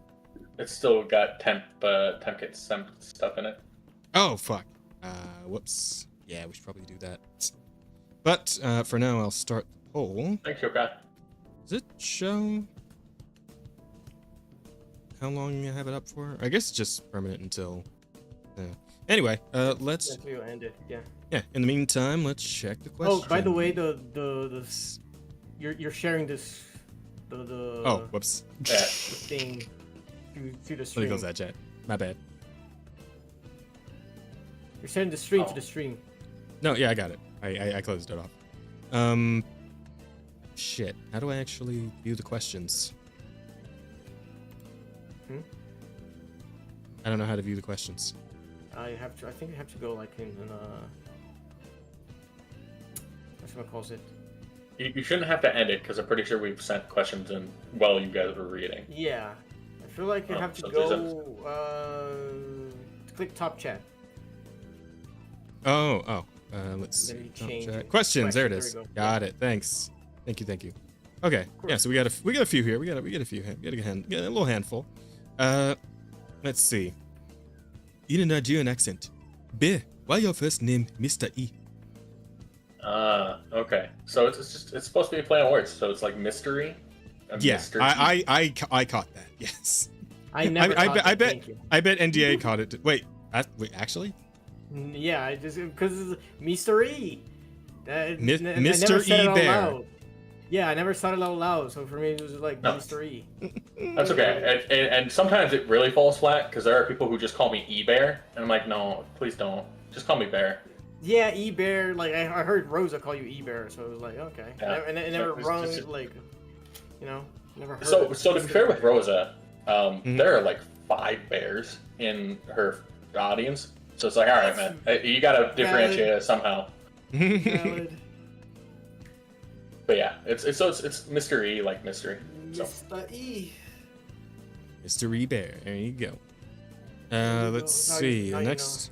Next one comes from our very own co-host Asta, who shouldn't be sending questions during the fucking podcast. Why is Jazz such a bitch? Baby, I was born this way. Great. Cry about it. No, kiss me in the mouth like men. I will do no such thing, because that would be gay, and I ain't gay. Damn. I'm not gay. All right, you keep Have believing that, relationships- buddy. Have relationships with women. Sex with men. That's like my favorite fucking clip, dude. Because like it's played so straight, like it's played completely straight, but it's so fucking stupid. You're so serious about it. Oh man, I'm just surprised everyone involved managed to keep straight faces during that scene. Right? Yeah. Oh fuck. Okay. Next one up is by NDA. He's asking Bear, if you had to bang a gender-bent Jazz, would you do missionary with lots of eye contact or face down acid? What the fuck, NDA? Face down acid. Why does it have to be gender bent? Fun. Yeah. So, if I have to choose, I want eye contact, I guess. But I'm to be honest, it doesn't matter what he is, gender bent or not. I'm not. Think of Ampere, right? I identify as Ace, so. Oh, okay. Yeah. I mean, yeah, valid. Hey, do you actually? Yeah. Oh, I didn't know that. Yeah. Well, it's not like it comes up all that often, man. No worries. That is valid. That is true. Yeah. At the end of the day, no one really gives a shit who you fuck. So Jazz would have like a dump truck of an ass. But yeah, eye contact, all the way.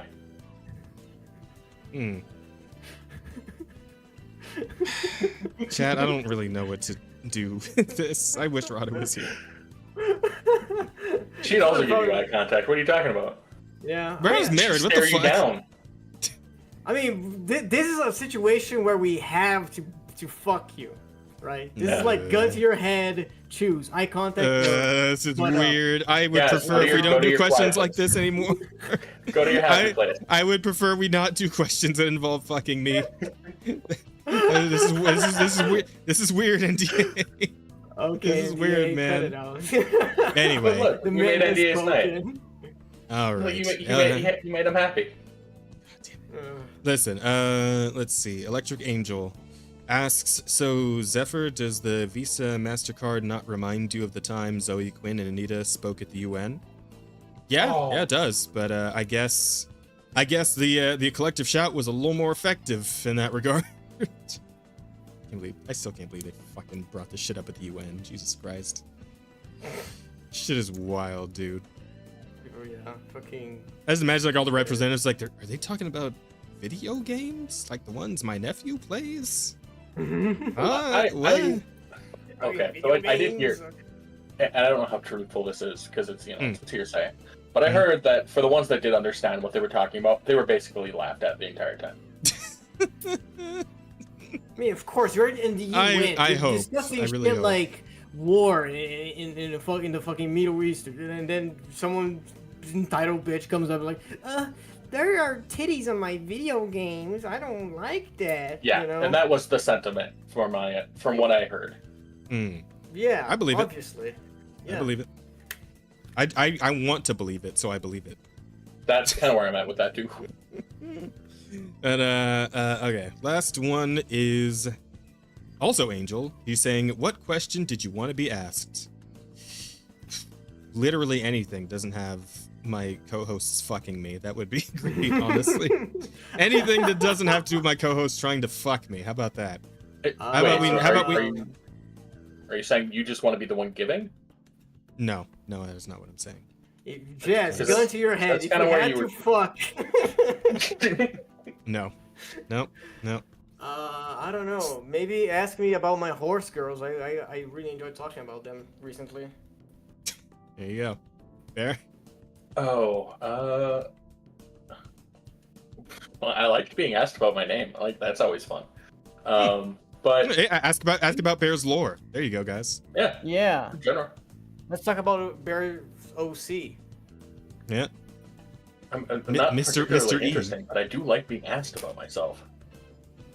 Doesn't everybody like to feel like people are interested in them, you know? It depends. You know what? It depends. Like, what are you asking me? Are you asking me the size of my dick? Are you asking me what I'm passionate about? You know, like there are questions. Listen, and questions, right? I mean, asked if she's hot enough, you'll answer both those questions. Let's be honest here. Come on. I mean, I will answer both of these questions regardless. If you do ask me, I will answer you fucking honestly, you know? I'm not gonna be happy about most of them, but, you know, I'm still an honest guy. Like, you know? Yeah. Positivity and all that shit.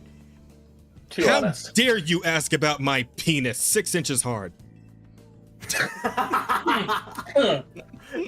Hold on, I gotta do the conversion. I don't know how much 6 inches is.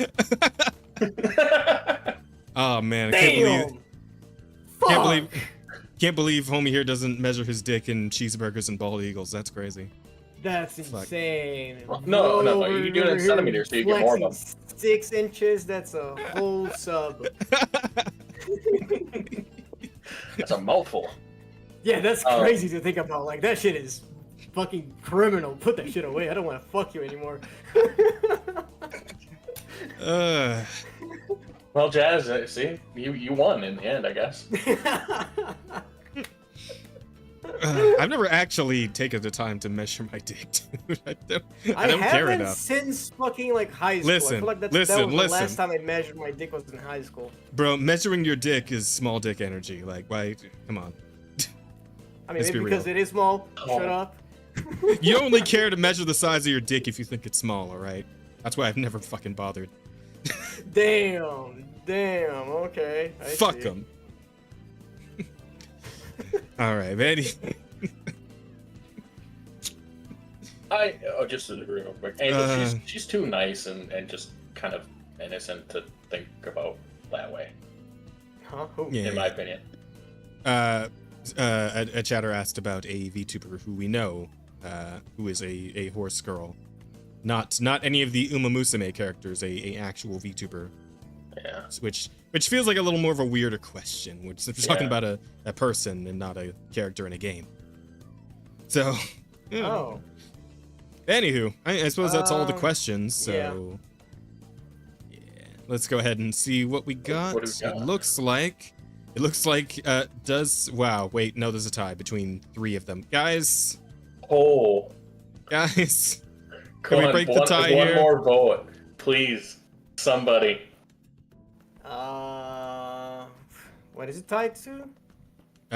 Fucking all of them. Okay. come on, dudes, we need a tiebreaker. Next vote takes it. Come on. Come on, guys. One vote, chat. One vote. One vote. How many votes do we have? We have 7 votes. How many 7 votes votes. do We have 12. Okay, 13. We got 12. Actually. We get one more person in there. One more. Fuck! Wait, there it is. There it is, Roza there it Coatl, is. Spanish we got it. Joker, has taken it. End it right now. End it right now. Get All 4 right, votes. all right.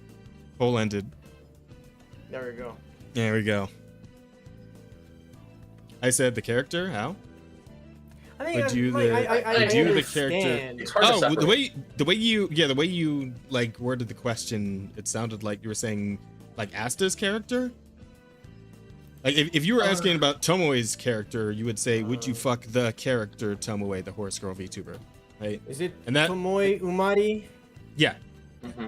I mean, she's a tomboy. She makes my. Oh, she has abs. Yeah. Yeah, talking about the character, then yes. Yeah. Yes. Yeah. Of course, the character is hot. Okay. But at the same time, would you fuck an anime girl? Yeah.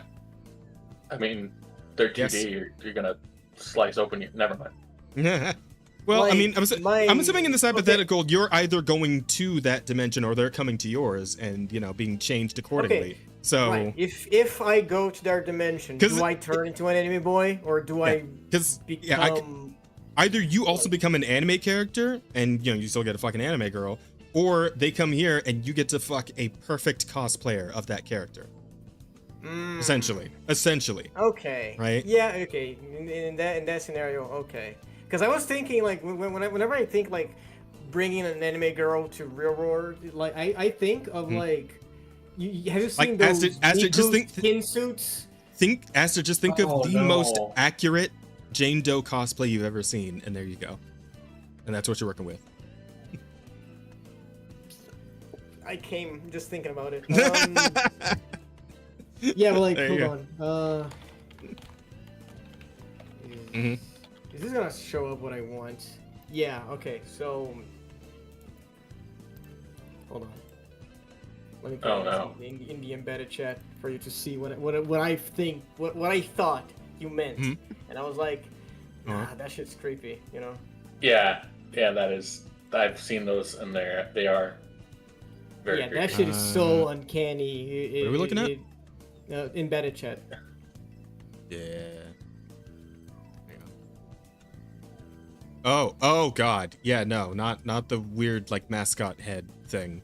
Yeah, No. that shit. No. That shit doesn't work for me.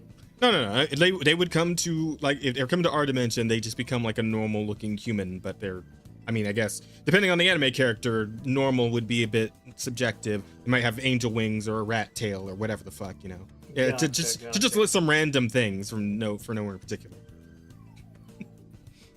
Okay. Metaphysics of coonery. Yeah. They might have, they could have In rat case, tail or sure. rat ears or gray boots or some little booty shorts or something. Just Very different things. random things. You need to shut your mouth when you talk about my wife. Okay, just real quick though, like a rat tail on a 2D anime girl, whatever. A rat tail on a 3D human-looking woman, curling up your leg. It's a rat tail, so it's hairless and it's got. Have you ever touched a rat's tail? Yes, I dated someone once that had like a couple of rats. They're cute. I'm so worried you're gonna say she had a tail, Asta. I'm so worried. No. She had like 2 rats. I don't remember their names. I mean, they had huge balls. Like, have you seen like those like pet mouses? They have huge testicles. Dude. Yeah, that shit is crazy. Like the tail, cool. I don't care about the tail. The balls, that shit is creepy. Yeah. Also, I was about to say, Bear, like if the human rat hybrid was gonna come from anywhere, Brazil. You know what? You Brazil. You shut the fuck up. I'm sorry, Asta. You're right. The human rat hybrid would be Portuguese. Let's be real here. Yeah. Well, this is one of those times what happens in Brazil can really stay the fuck in Brazil. Oh god. That made me so like conflicted because if rat hybrid were Portuguese, that means Jane Doe would be Portuguese, and I would have to kill her. Oh, the ultimate. Oh. Yeah. It would be like fucking Romeo and Juliet kind of shit, Like I reiterate. Yeah. I reiterate. Oh fuck, my morals, says Asta.